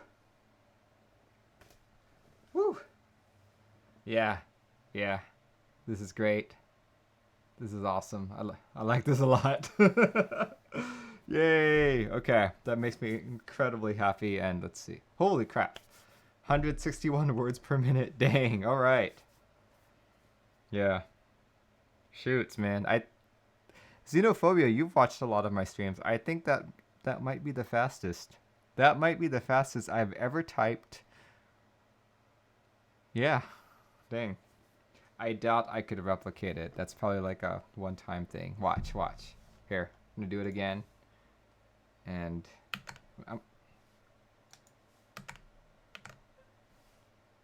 fastest I've seen you do, really. Okay.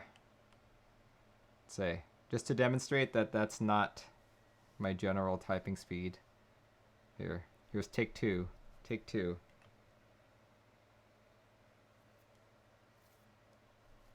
Take two. I'm usually in the 130s, 140s at around 90, 92, 93. So let's try that again.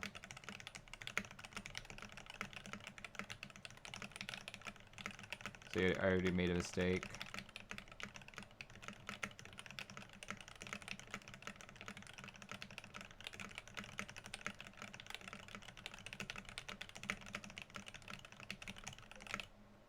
See? Okay, yeah, slower for sure.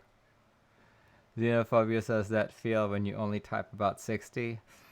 Hey man, that's still faster than average. And to be honest, I feel like 60 to 70 is about the general usable typing speed for most people. Anything above that, like your brain has to keep up. Like the only way that's usable is if you're actually transcribing things. Yeah. Well, guys, I think I am very pleased with this build. What do you guys think about the sound? Here, I'll do another typing test. I'll go slow.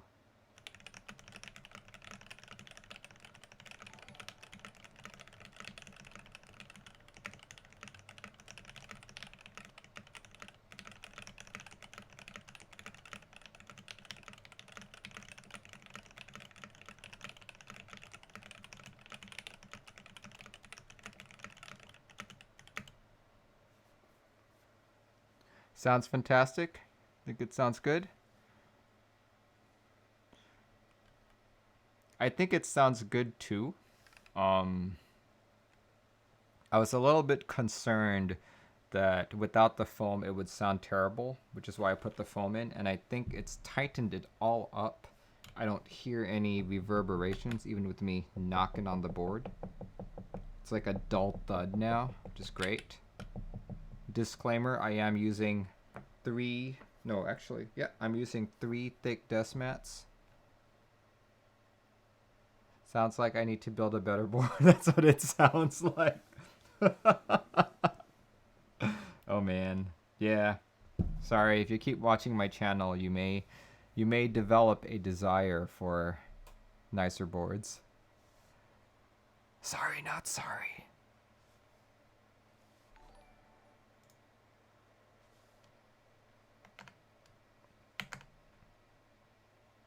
Yeah.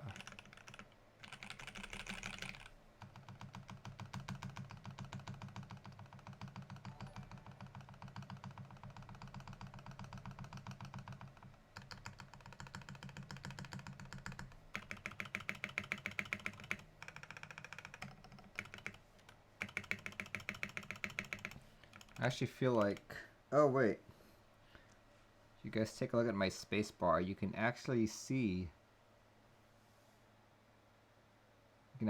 some of the warpage. It seems like this side tends to go up a little bit more. Let's see, can I push it down a bit? Nope, it's still there. I can see the warpage coming up here. The space bar feels rattly, yeah, for sure. Might have to put a little bit more lube on it.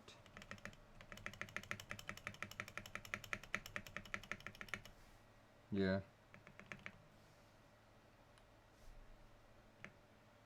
Stay straight. Nope. Might have to like heat it up one of these days.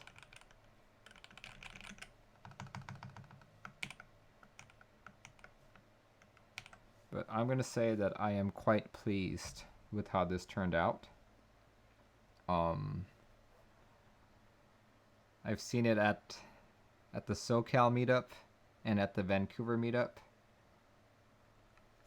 Like seeing it at a meetup, typing on it, you get a general sense of how good a board is, but finally building your own, I'm very happy. I will definitely need to program this here. Let's program it really quick. It's not to my desire. Here. Let's do this. There we go. Okay, definitely don't want caps lock there. I want left control there. It's good to know. We can keep another left control there. And I actually want it split. I want this to be right control. And this to be MO.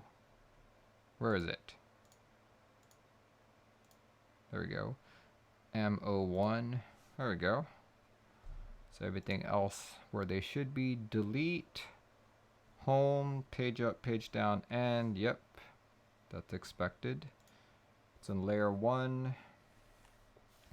I should put a reset button somewhere here. Let's put that QWER. Let's put that there. Reset. Where is the reset button?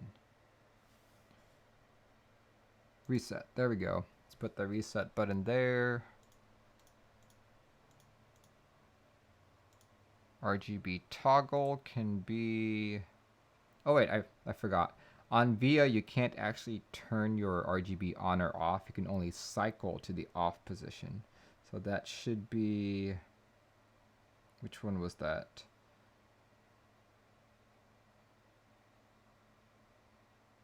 I think it was EF. Yep, here we go. Let's do that. Effect plus and effect minus. There it goes.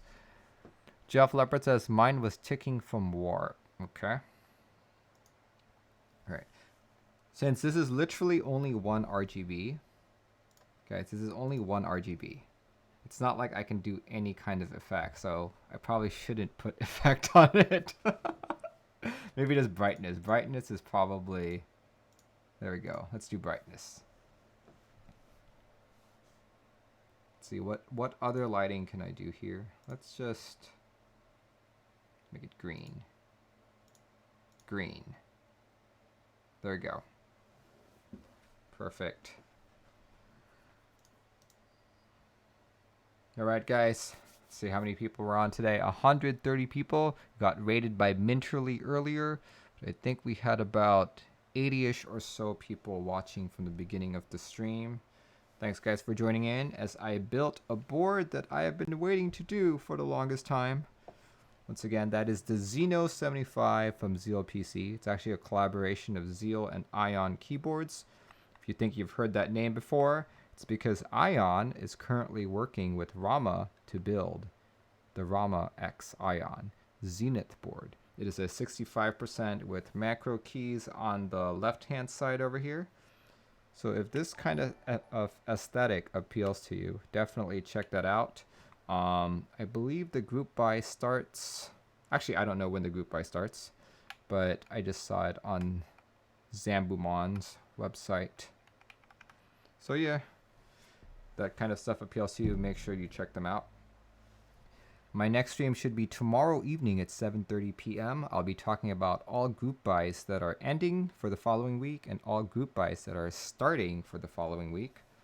If that kind of information appeals to you, make sure you tune in so you don't miss out on any of the fabulous group buys. I've been thinking maybe I should start covering boards that are coming in stock as well, as that seems to be the biggest thing everyone asks. Like, when is this board restocking? When is this board coming out? Who knows? Who knows? Let's see. All right, guys. Thanks for tuning in. Thanks for tuning in as I built one of my favorite boards. Hope to see you guys tomorrow evening. Catch you all then. Bye-bye.